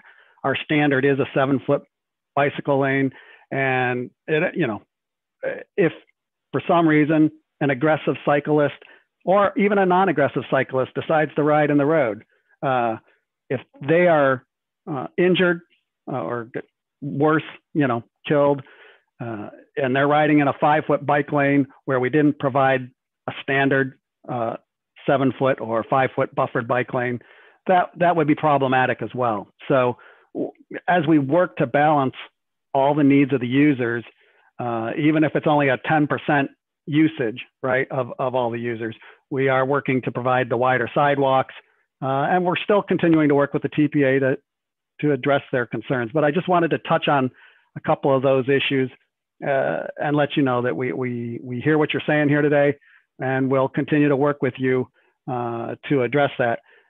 We do have our alternatives public workshop scheduled, so I don't know how much of your comments we can accommodate in all the presentation materials that will be presented to the public, but we can certainly speak to those areas that the TPA board has requested as part of our conversation with the public to help get their feedback on what, let them know what their elected officials have requested, and get their input on that as well. So with that, I'll yield the floor. Thank you, sir, for your comments. Commissioner? Thank you. One question and then one comment. So to DOT, in reference to Mayor Flores's comments, are you looking at doing eminent domain for those 8 homes, or would that only move forward with willing sellers? Oh, I'm sorry. Let me speak to that point as well. So as part of the PD&E process, we have to look at all viable alternatives. And so one of those is, accommodating the traffic flow. But we're also looking, that's why we showed you 3 typical sections, 3 alternatives today. So if that were the recommended alternative going forward, we always, we would have to follow the Uniform Act as it relates to right-of-way acquisition. That would be offering a fair price value. If they are a non-willing seller at that point, then we would go through the eminent domain process. But that's only if this were the recommended alternative, right? This is the study before the design, and we're weighing all the alternatives right now, and we'll come up with a recommended alternative at the end of this. And our, the feedback we've received today is certainly part of the administrative record that's being built for this project. The alternatives workshop, we would certainly encourage as many of the elected officials that wish to participate in that and be heard before their constituents, to attend that workshop as well. All the public outreach that we are doing as part of the project will become part of that administrative record and help us make that ultimate recommended alternative. Okay, thank you. I just a compliment.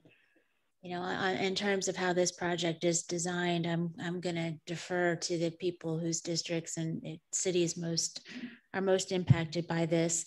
But I just want to commend TPA staff and FDOT staff and Secretary O'Reilly and his team. I'm growing increasingly frustrated with my county engineer. I've got 2 road projects in my district. One is the extension of Lyons Road at some point between Pearson and Lake Worth Road. The second one is the widening of Coconut between North Lake and Orange.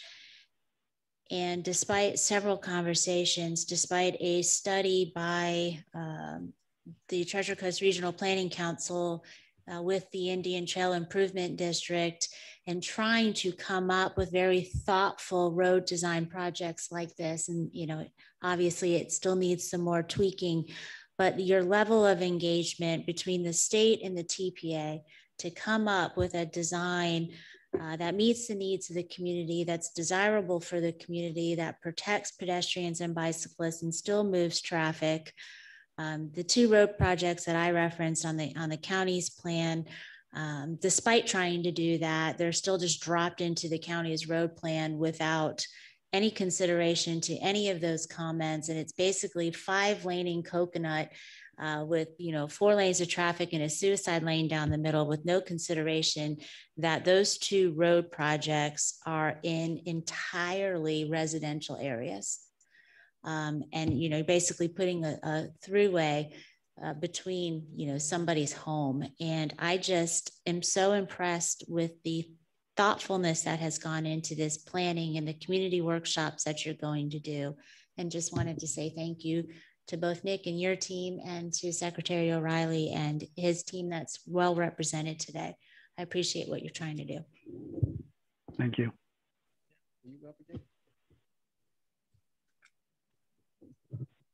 A few comments and questions, but I want to just preface that, number one, I'm not and never have been a supporter of urbanization, despite now what I may say. And also I want to emphasize that my comments are more generic, and I want those who are before us to understand that. And it's interesting because as I was listening to everybody else speak, I think the issue was, and I think Vice Mayor Weinroth kind of framed it very well, is that you know, we probably need to have generic conversations. So I'm taking this as an opportunity, not having really, I mean, I've been in this area, but it's been a long time. So I just wanted to frame that. But I have the question generically, what is the generic? And then I heard the presenter use the word of having to make compromise decisions. I'm a professional engineer. I can very well relate to compromise decisions, but then I wonder, and that's my questions is, what are the factors to consider when and design solutions? So we don't know that, right?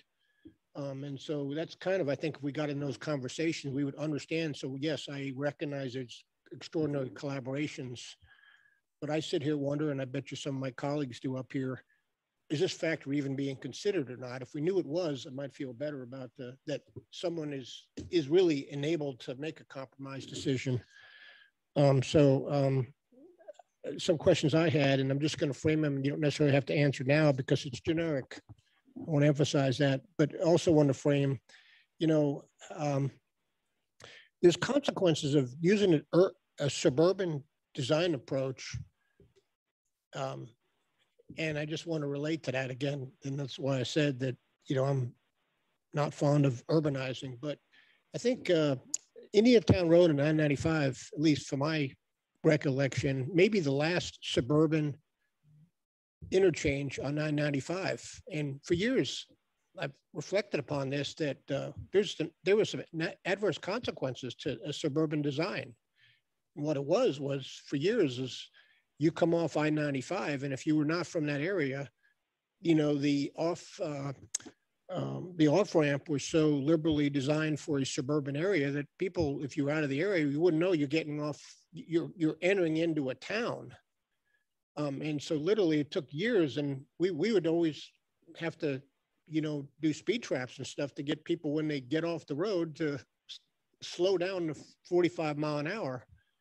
And then over the years, I finally got FDOT to put a speed limit sign on the off ramp, but then it was the ridiculous 25 mile an hour that no one pays attention to. But my only point is, you know, that let's make sure that if we're picturing this area as suburban, we don't necessarily bring something that isn't the right and safer thing to do, because even as a suburban area, it could have been an urban interchange. And in so doing, we wouldn't have the challenge that we have for bikers from the farms to come into town, and because you can't cross, that you can't safely make that crossing. So the fact that this one is, suburban and, look at the aerials, not from being this area, there's still certainly urban, and this is an area that's going to, by the time we get this thing done, there may be a lot of growth. And I really just want to make sure that was kind of taken into account. But so kind of questions I have is, I'd like to know, just generically to these studies, what is the design criteria for how many traffic signal cycles any vehicle may have to wait to get to the intersection? Because I tell you that, quite frankly, you get too many light changes, and that drives driver behaviors to unsafety. So, I made it in our comprehensive plan a valid requirement to take into account, and it's more the side streets, because FDOT probably may only be considering the main corridor, but if you have a side lane that has to sit through 3, 4, 5, I'm not exaggerating here. Oftentimes I sit through 3 light changes to get across Indian Town Road. At some point in time, people get frustrated, and then that's why, gee, after you've waded through and gee, we're going to have to wait one more to a 4th light change, people run the light, push the light. That's when accidents happen. So I'm curious if that is a design criteria that is even considered. And then U-turns, I just want to emphasize, U-turns also represent delays.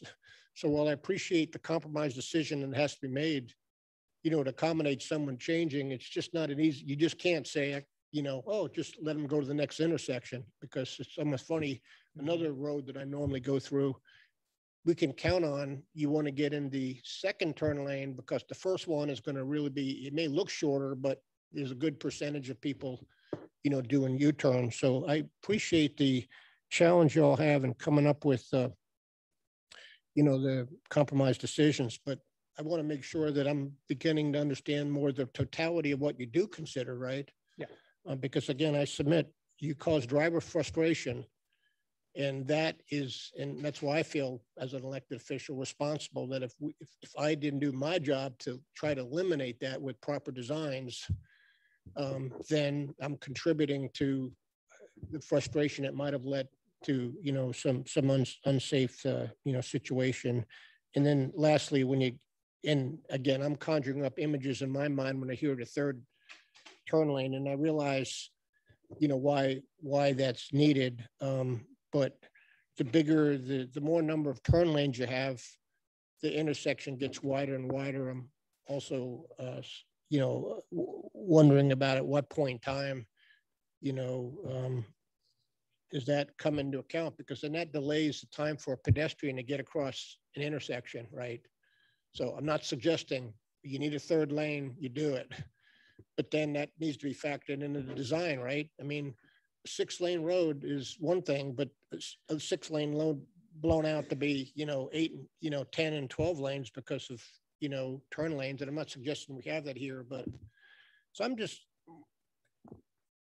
maybe a sidebar with FDOT, but I'm interested in really truly understanding the factors that they're considering in making because I perceive that they're not considering something that's outside of what they think is their jurisdiction. So they may not be considering the wait time on those wanting to cross the road, because it's not a state road. But anyway, I want to get us moved on. One more comment from. Yes, thank you, Mr. Chair. I really enjoyed the comment by Commissioner McKinley, and to the Vice Mayor's point. There's a pop group that had a song back in the fast lane. And I understand the compromise here. I mean, cycling in the glades is not an issue, but we know at some point it is a concern. That's why you have fast lane with cars. There are people who seem to want to be at high speed. We can kick this can down the road, but in the years to come, we're going to be back at this table talking about it. But I understand the concern. Going back to your point, Vice Mayor, maybe last year, this zero vision, it's really just a concept. It's clearly not possible. We can drive to get there, but it's not possible. I watch people as they ride these bikes, and there are some aggressive individuals. And we got to start thinking outside the box, how we address those aggressive individuals, because only imagine if I'm going slow and then you have the ones behind, it's going to create more problems if we don't start thinking outside the box, come up with some ideas and solutions. Again, you can kick it down the road, but it's going to keep coming back up. Thank you. Okay. Joni, go ahead. Sorry, this will be a really quick question. It's actually for FDOT. Based on the statement that was made earlier, will FDOT be taking a position that there is no consideration of going below 7 feet for a bike lane, or is that still an item that could be discussed? Because it sounded like the statement was they were very concerned going below 7 feet due to liability issues. As an FDOT on any project, we always work with our partners, and we'll continue to work with TPA. The request that has been made, we will have to further look at, and we'll get back with the TPA once the discussion, conversations, cost implications, safety evaluation happens, and we'll come back with that then. Thank you. Okay, we kind of deviated a little bit in the conversation, but a lot of good input, and clearly there's a concern here. I like to put something on the table for the board right now. First of all, I think over the last year, 7 or 8 months, can you hear me? I think this board has really moved in this sentiment about doing something about unsafe conditions for bicyclists. And I think this is a juncture point where we can say, you know what, we're going to put a stake in the ground here to demonstrate our strong commitment to changing what we've been doing all along. We can't continue to build these bike paths the way they're being built and expect the safety quotient to move in the right direction.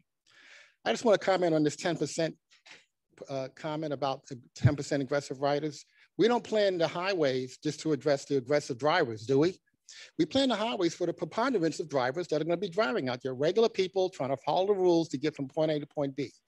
We need to adopt a similar mentality when we're looking at these bicycle lanes. We should not be designing bicycle lanes for the top 10% speeders or whoever, want to be aggressive. We should design for the 90% of the public who wants to use that and do it in a safe way. Now, safety. To me, it's illogical to have a highway or a road where people are traveling 50 miles an hour, and right next to them, you got this lane with people on bicycles. This just seems like we're inviting an opportunity for something bad to happen. My question is, why aren't we looking at putting in some kind of buffer, physical buffer?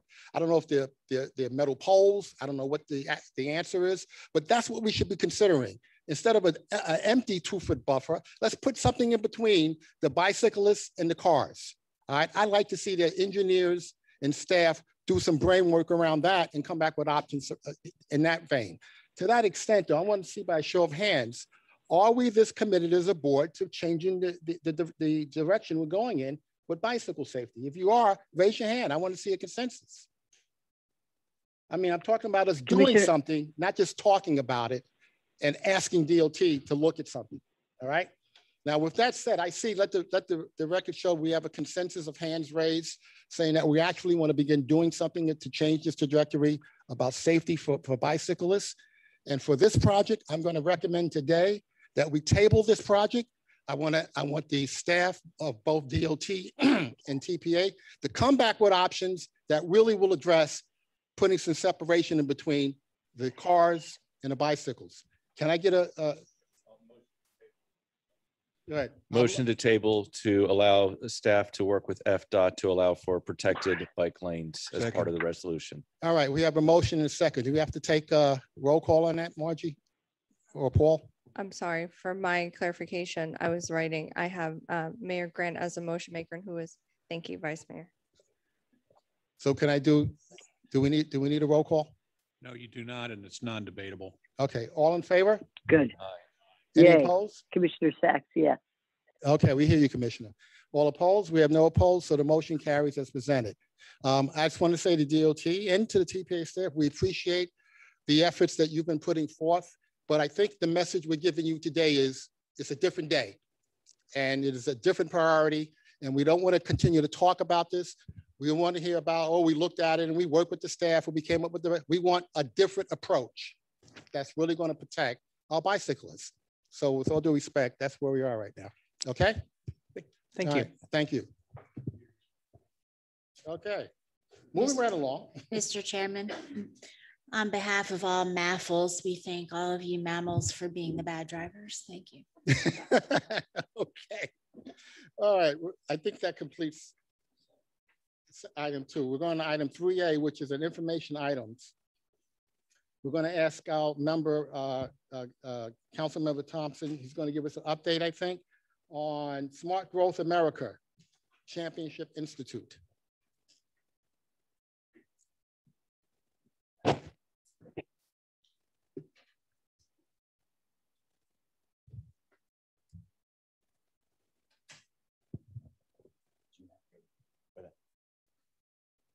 So let me start by saying I've had over the last 8 months or so the benefit of being part of what was, I think, the inaugural Active People Healthy Nation Champions Institute, which was a group of individuals that came together across the country, local government, to become really champions for the issue we were just discussing.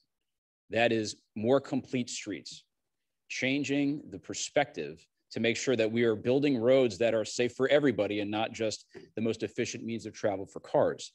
And it was a combination of the intersection of two important things, which are health policy and transportation policy. And all of us here are transportation policy makers, I suppose. But the CDC about a year ago put together a program where they have an effort to increase activity on our roads. They have an effort to put, I think the number was 27 million more. The effort was to have 27 million more people who are active in their daily commute and around their neighborhoods and around their streets by the year 2027.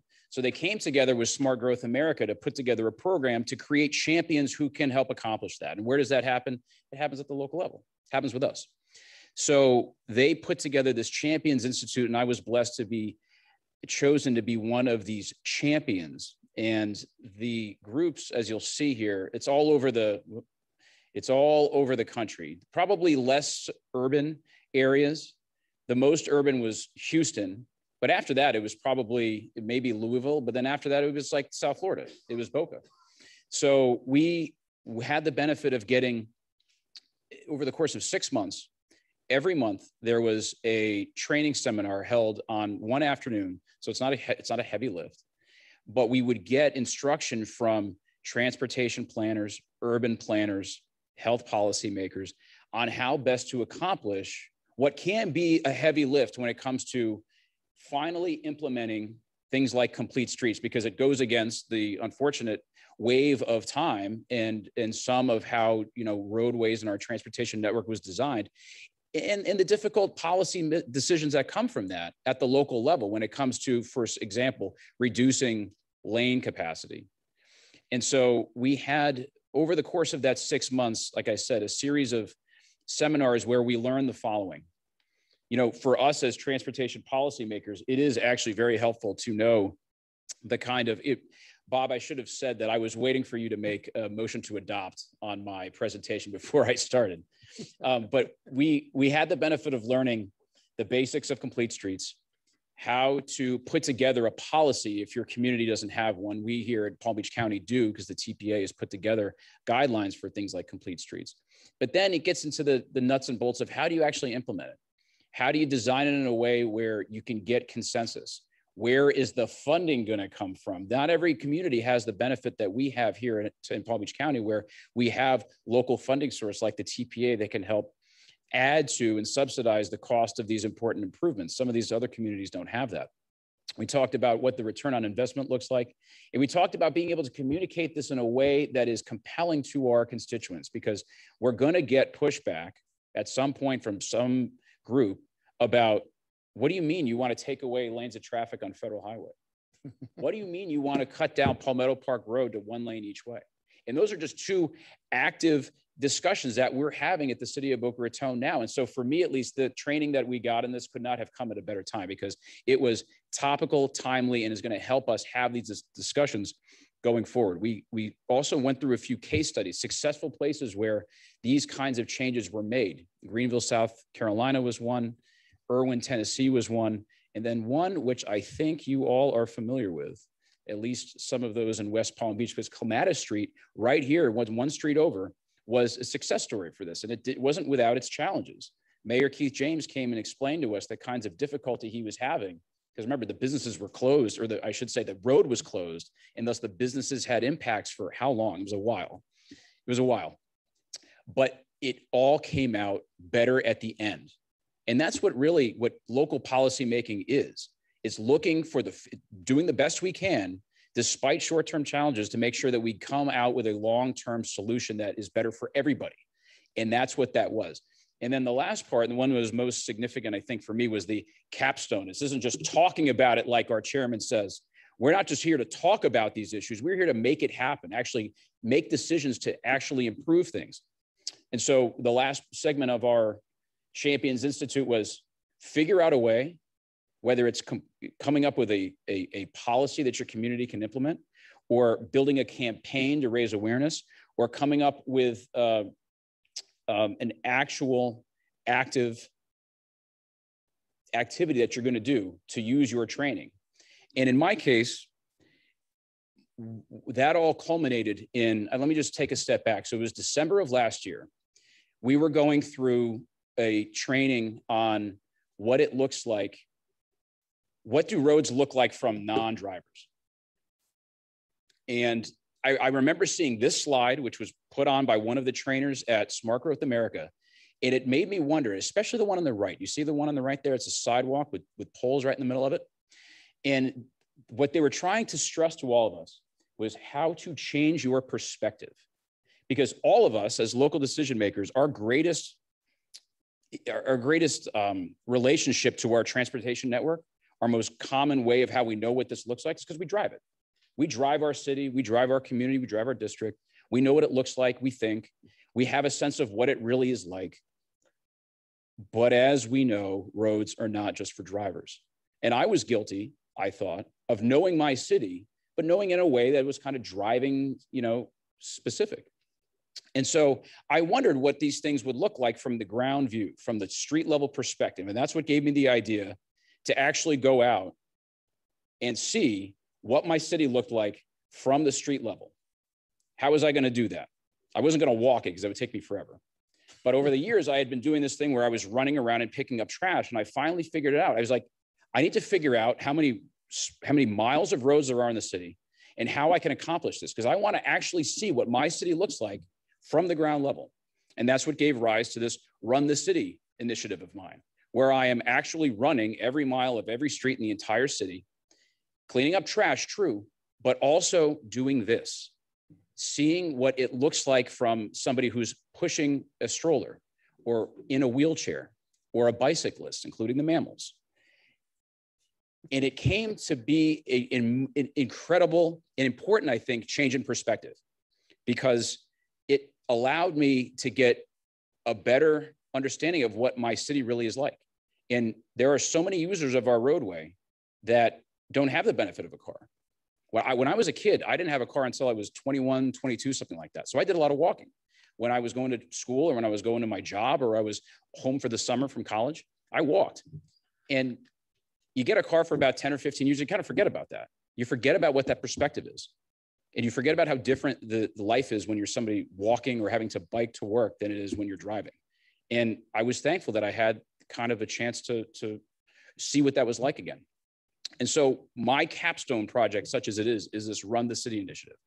And it is all a product of the Champions Institute, because it made me change my perspective on what our roadway systems are for, and who they're for. And so now what I'm doing is documenting the kinds of safety improvements. I hope this works. Documenting the kinds of safety improvements that we can see on our roadway. So I just mentioned before the idea of Palmetto Park Road. I ran this in early January, and documented using this software, the good things too, right? The good views, the good things that the city has done in our downtown, but also a couple of things that we could improve upon, not just the trash. But this side of Palmetto Park Road had a couple of issues just like the one that I saw during my training. That was a pole in the middle of a sidewalk that pushes people like me pushing a stroller into the road. And this is at one of the most pedestrian, or should be one of the most pedestrian friendly parts of our city. It's right next to the beach. So now we are taking the steps to help address some of those safety issues, be they narrow sidewalks or the lack of crosswalks at some places here, mid-block crosswalks. And so like I was saying, this is a beach community. You can't even cross the road unless you're walking all the way down to A1A, which is just not practical. So in the course of this initiative, I've been documenting these issues and sending them on to the appropriate government agencies. Sometimes it's the city, other times it's the county, other times it's FDOT.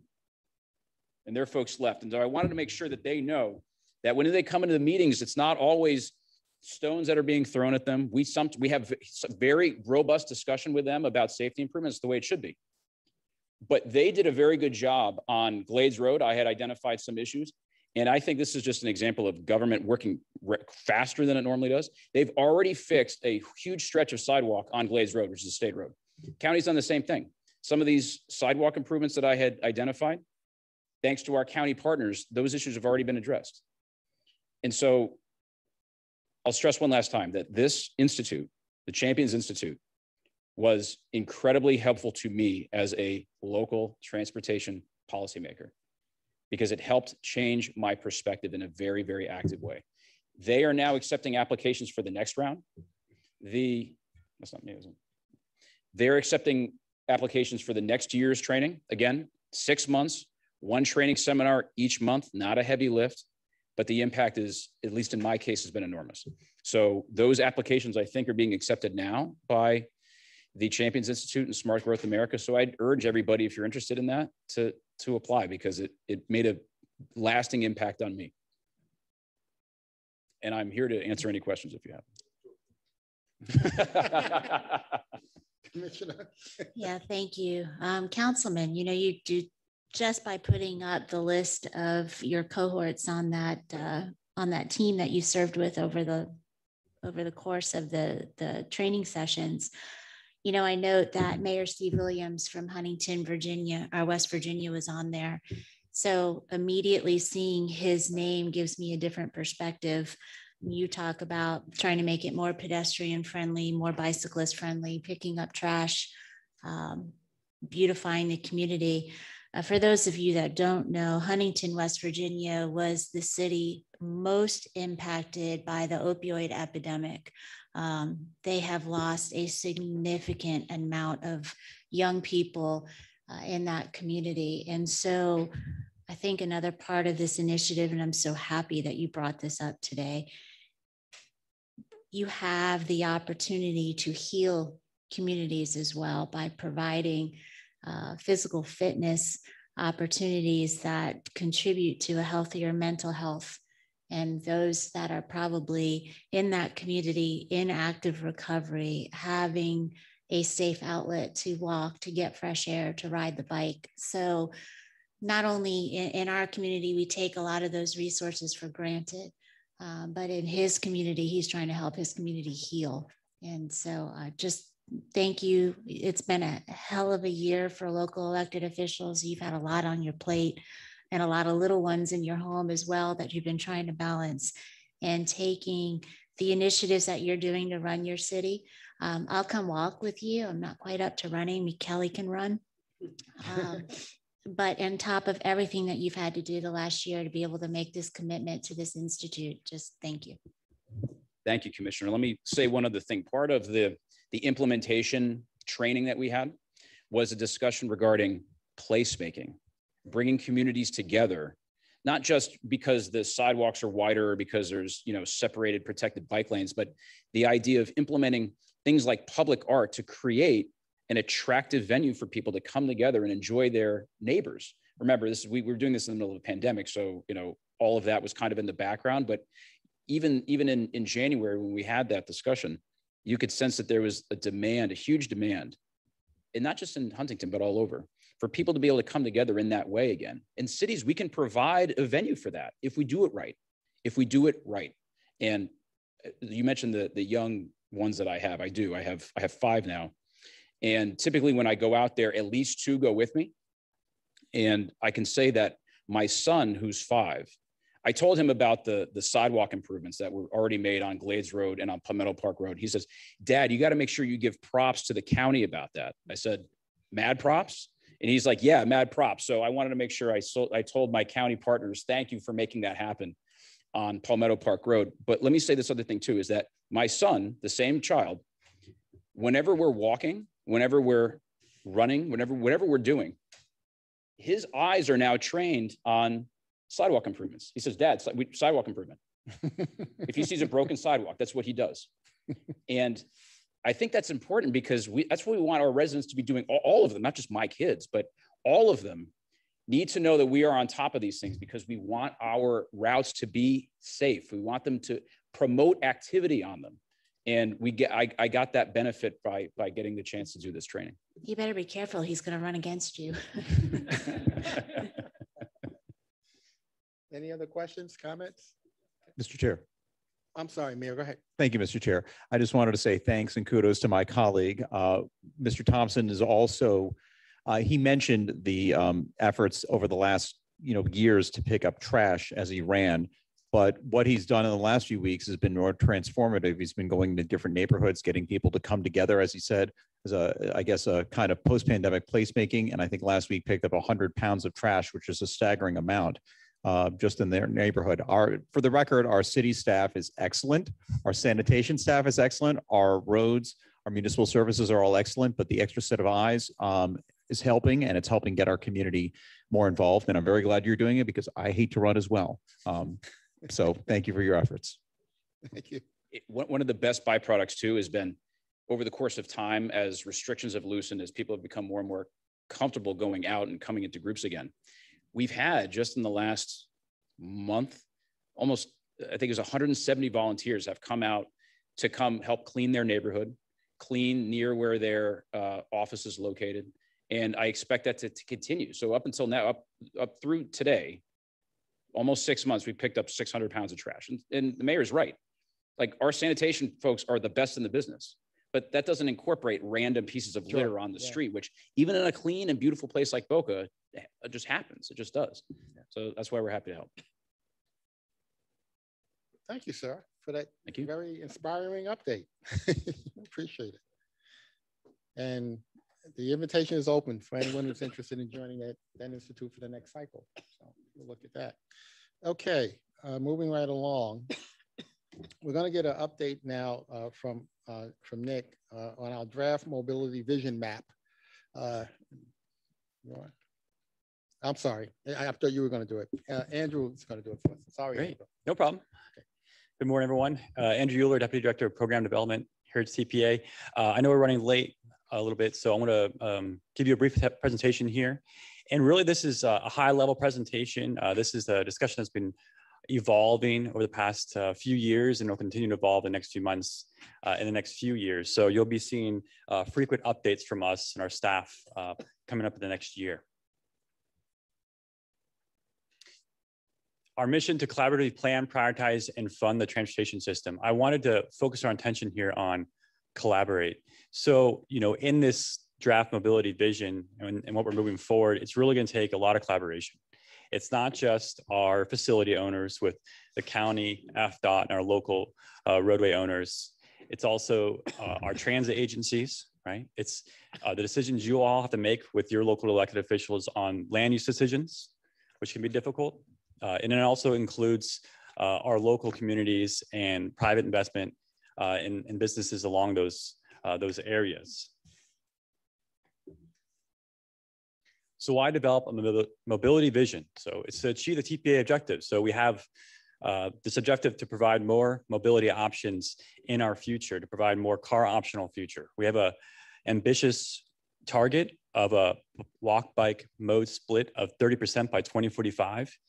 And then also to implement desires plan elements of our long range transportation plan. So that was a vision exercise that had a list of desired improvements where we want to go into 2045, and that was adopted in December of 2019 by you all.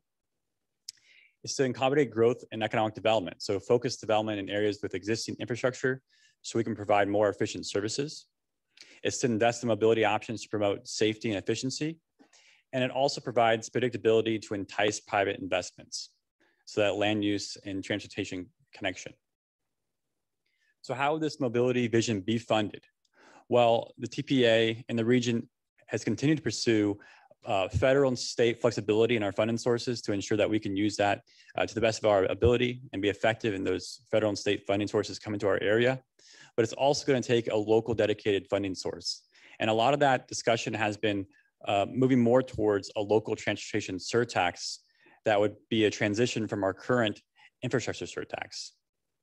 What this will allow us to do is to build products that are not affordable right now with existing revenues. And this also allows us to attract federal and state discretionary grants. A lot of those discretionary grants are large sums of money that we can bring to our area, but it does require a local dedicated funding source to provide as a match. And lastly, what a local transportation surtax could do is provides a local dedicated funding source for not only construction, but to also operate and maintain those mobility services once they're built. So the framework of how we're showing this mobility vision includes three main components. It's the 561 transit plan and connected corridors and the connecting state roadways as well. And so these are ones originated out of the long range transportation plan. And this is to implement selected transit investments along each corridor after we do those multimodal corridor studies. It's to rebuild state roadways with pedestrian and bicycle facilities to improve safety and efficiency. Next is the county transportation investments. So rebuilding the county roadways with pedestrian and bicycle facilities to improve safety. And it's to enhance traffic signal technology and efficiency of our traffic signals. And then also to widen roadways where still needed in car-centric areas. And the next portion is the city transportation investments. So again, rebuilding those city streets with pedestrian, bicycle, and other safety features. And then also investing in mobility services selected by the cities. So providing some more circulating services within your local communities, and then how those would also interact with the greater 561 corridors and the other corridors throughout the county and region. And I want to give you a highlight of the map that's provided in your packet. And it starts again with that 561 transit plan and state roadways. So these are the ones that originated from the long range transportation plan and that we're currently studying. You'll get an update on the Okeechobee Boulevard one here next. And those are in blue on the map. It also includes the tier 1 pedestrian bicycle facilities that we identified in the long range transportation plan and for needed investment. That's 117 miles of state-owned roadways in the green. It includes the county facilities. So those county roadway widenings that were vetted through our long-range transportation plan process and adopted by you all to include into that plan from the LRTP. It also includes traffic signal investments, which we don't have shown on the map, but that includes over 1,000 Palm Beach County traffic signals that they maintain, and also includes Boca Raton traffic signals. And it's those tier 1 pedestrian bicycle facilities where there's still gaps and priorities along county roadways, 189 miles. And lastly, the municipal facilities and services. Again, that tier 1 network of 68 miles of pedestrian bicycle facilities, the Boca Raton traffic signals investments, and then municipal mobility services. So those last mile connections, first and last mile connections to the main areas in the corridor, the 561 plan, and then also local services within your community. And this is my last slide for y'all. The implementation timeline for this. So again, this is an evolving discussion, really refining mobility vision elements over the next few years, getting more feedback from stakeholders in the community, especially when it comes to doing those multimodal corridor studies, creating those cost estimates for projects and services, and then how are we going to fund those projects and services. So what's going to be the split of federal and state funding that we can get into our county, and then what is the local dedicated matches for those and how we're going to operate it moving forward. And then once that's all determined, really ramping up the educational campaign to everyone in early 2024 with the explanation of the vision content that originated in the past 2 years. And then potentially a ballot initiative by November 2024. So this would become effective once the sunset of the current infrastructure surtax. And that's all I have for you. So if there's any questions, I'd be happy to answer. My quick question is traffic signal prioritization as part of this mobility plan? It's a good question. Yes, we received from the county engineering staff and Boca Raton their needs going into the future, and that is included as well.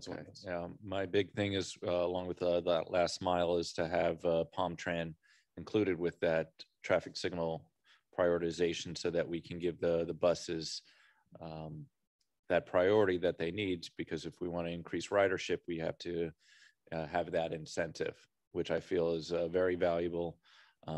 We saw the Palm Beach Post article regarding commuter rail. However, we can't just have all the cars come to the commuter rail and park there in our downtowns to go to other downtowns. We want to have that hub and spoke model that people can go from around the county to the East Corridor, whether it's the CSX line or the FEC line, to better utilize our roads and transportation. Thank you. Just quickly, thank you. This is great. Good starting launch point. We somewhat touched on this earlier today quite a bit about, bicycles. And, I personally, as an engineer, have always thought it's crazy that FDOT's putting bike lanes on a 45-mile-an-hour road. So really, if we think about that, county roadways provide the best opportunity to provide, because they're generally lower speeds, provide a safer environment for bikers.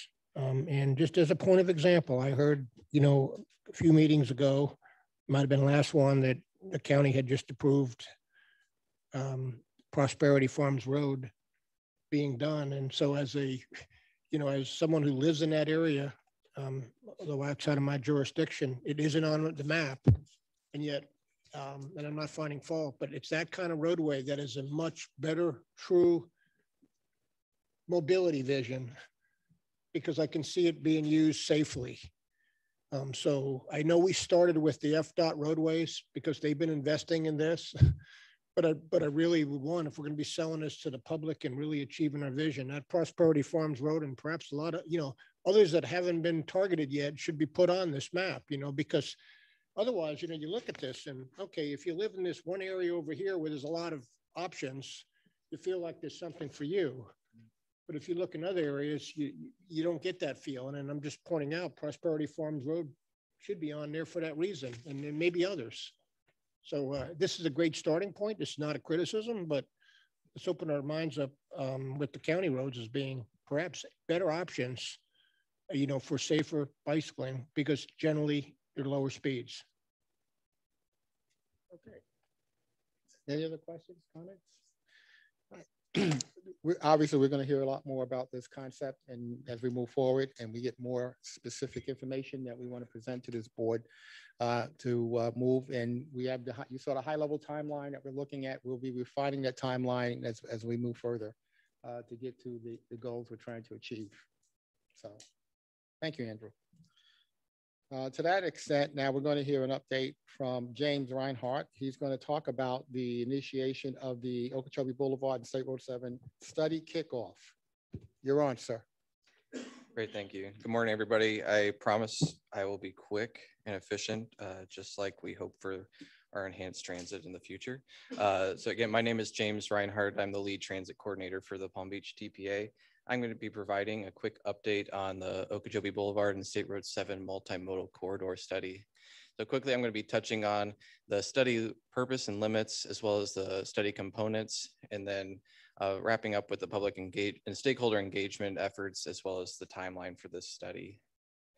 So as a quick refresher, going off of what Andrew just presented, this corridor was identified in the TPA's 561 plan as one of the key east-west corridors that we've identified for to evaluate multimodal alternatives for not just enhanced transit and also the supportive land uses, but also for commercial and personal vehicle transportation, as well as pedestrian and bicycle transportation. And to zoom in a little bit closer on that corridor, starting on the south side, the limits would be from the mall at Wellington Green at State Road 7, and then move north along State Road 7 to Okeechobee Boulevard in Royal Palm Beach, and then go east along Okeechobee and terminate at Rosemary Avenue, right by Restoration Hardware in downtown West Palm Beach.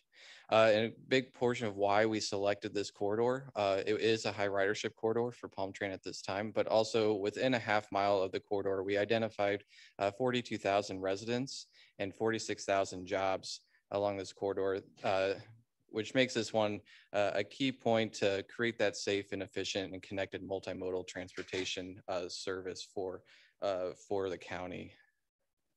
So the components of this study that we're going to be working on, we're going to be doing multiple transit alternative analyses as well as roadway alternative analyses. And then in adjacent to the actual roadway itself and the transportation along the road, we're also going to be looking at health impact assessment and how the quality of life of the people that live and work along this corridor would be impacted by the alternatives that we're studying throughout this study timeline. And then also the land use and the economic development opportunities that can happen from investing in transit alternatives as well as roadway alternatives. And then we're going to be doing a series of public and stakeholder engagement events. We have a study advisory working group that's helping guide us through this process. We're going to be meeting 4 times throughout the study, and as well as a health impact assessment working group. Study advisory is primarily more of a technical team on the roadway and transit components, and then the health impact is professionals in the that represent the communities as well as the health industry along the corridor. We're also going to be doing land use and economic development interviews and a workshop with key people along the corridor. We have a series of public workshops throughout this timeline. And then also we'll be doing about 32 or up to 32 key stakeholder interviews with representatives along that corridor as well. And we have started that process. We are about nearing halfway through it. We're going to be reaching out again to set up more meetings through, for this project. And then finally, we have on this slide on the right-hand side, we have a screenshot of our Okeechobee Boulevard and State Road 7 project website. That's going to be the landing page to learn more about public engagement events, as well as updates about the documents that have been created throughout this study.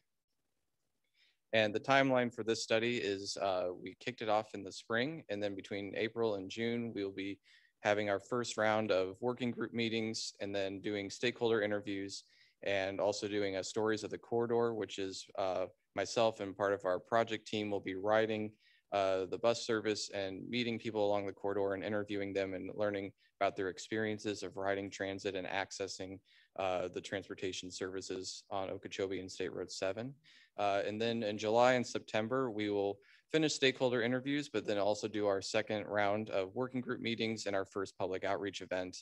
And so that we can do our third round of meetings and second public outreach in the fall and early winter, so that we can provide an update to all of you in December. And then, so in January through March, we'll do our final round of working group meetings and public outreach events so that we can get to narrow down to a locally preferred alternative to share with all of you in March of 2022. And so the ways that all of you can get involved is first visit our project website at palmbeachtpa.org/Okie and participate in public workshops, or encourage your communities to participate in the workshops and promote the participation. If you have more information or want more information, you can contact me.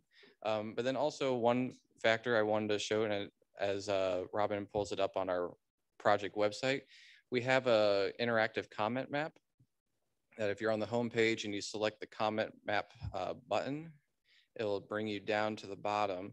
Then you can select on this project map and it will take you to our comment map page where you can go in, zoom into the corridor, and drop pins on the map and provide feedback about the transportation needs of the communities along that corridor. You can also click on other people that have already drafted comments and then like them or add additional feedback based on what they have said. So I'd encourage all of you to take some time and navigate around. It's a pretty fun tool to use. And I hope you'll will be able to help us as we go through these public outreach events. And that's all I have for this update. I do have one question. Your workshop initiatives, do you think you're going to be doing that in a virtual model, or people actually being their model? We initially planned for them to be virtual, but as restrictions are lifting, we are revising our scope with our project team to make them more in person and a more engaging process that way. Any questions? Go ahead. Thank you. Just a brief comment. Thank you very much for working on this study. And I'm sure you're connected with the various departments of the city of West Palm Beach, but anything that we can do as elected officials, et cetera, to get your message out there, get you more feedback to the study, certainly very supportive. Thanks for taking this on. Great, thank you. No further questions? Thank you. Okay. Now that brings us to item D, which is partner agency updates. Do we have any partner agencies who wish to provide update information for us today? Seeing none, we'll move on then. And that takes us, the last item is item 4, which is administrative items. They're just here for your reference point. The important information I want to convey is our next meeting will be July 15th. And if there are no questions, thank you all for being here, and thank you for your participation and input. We stand adjourned.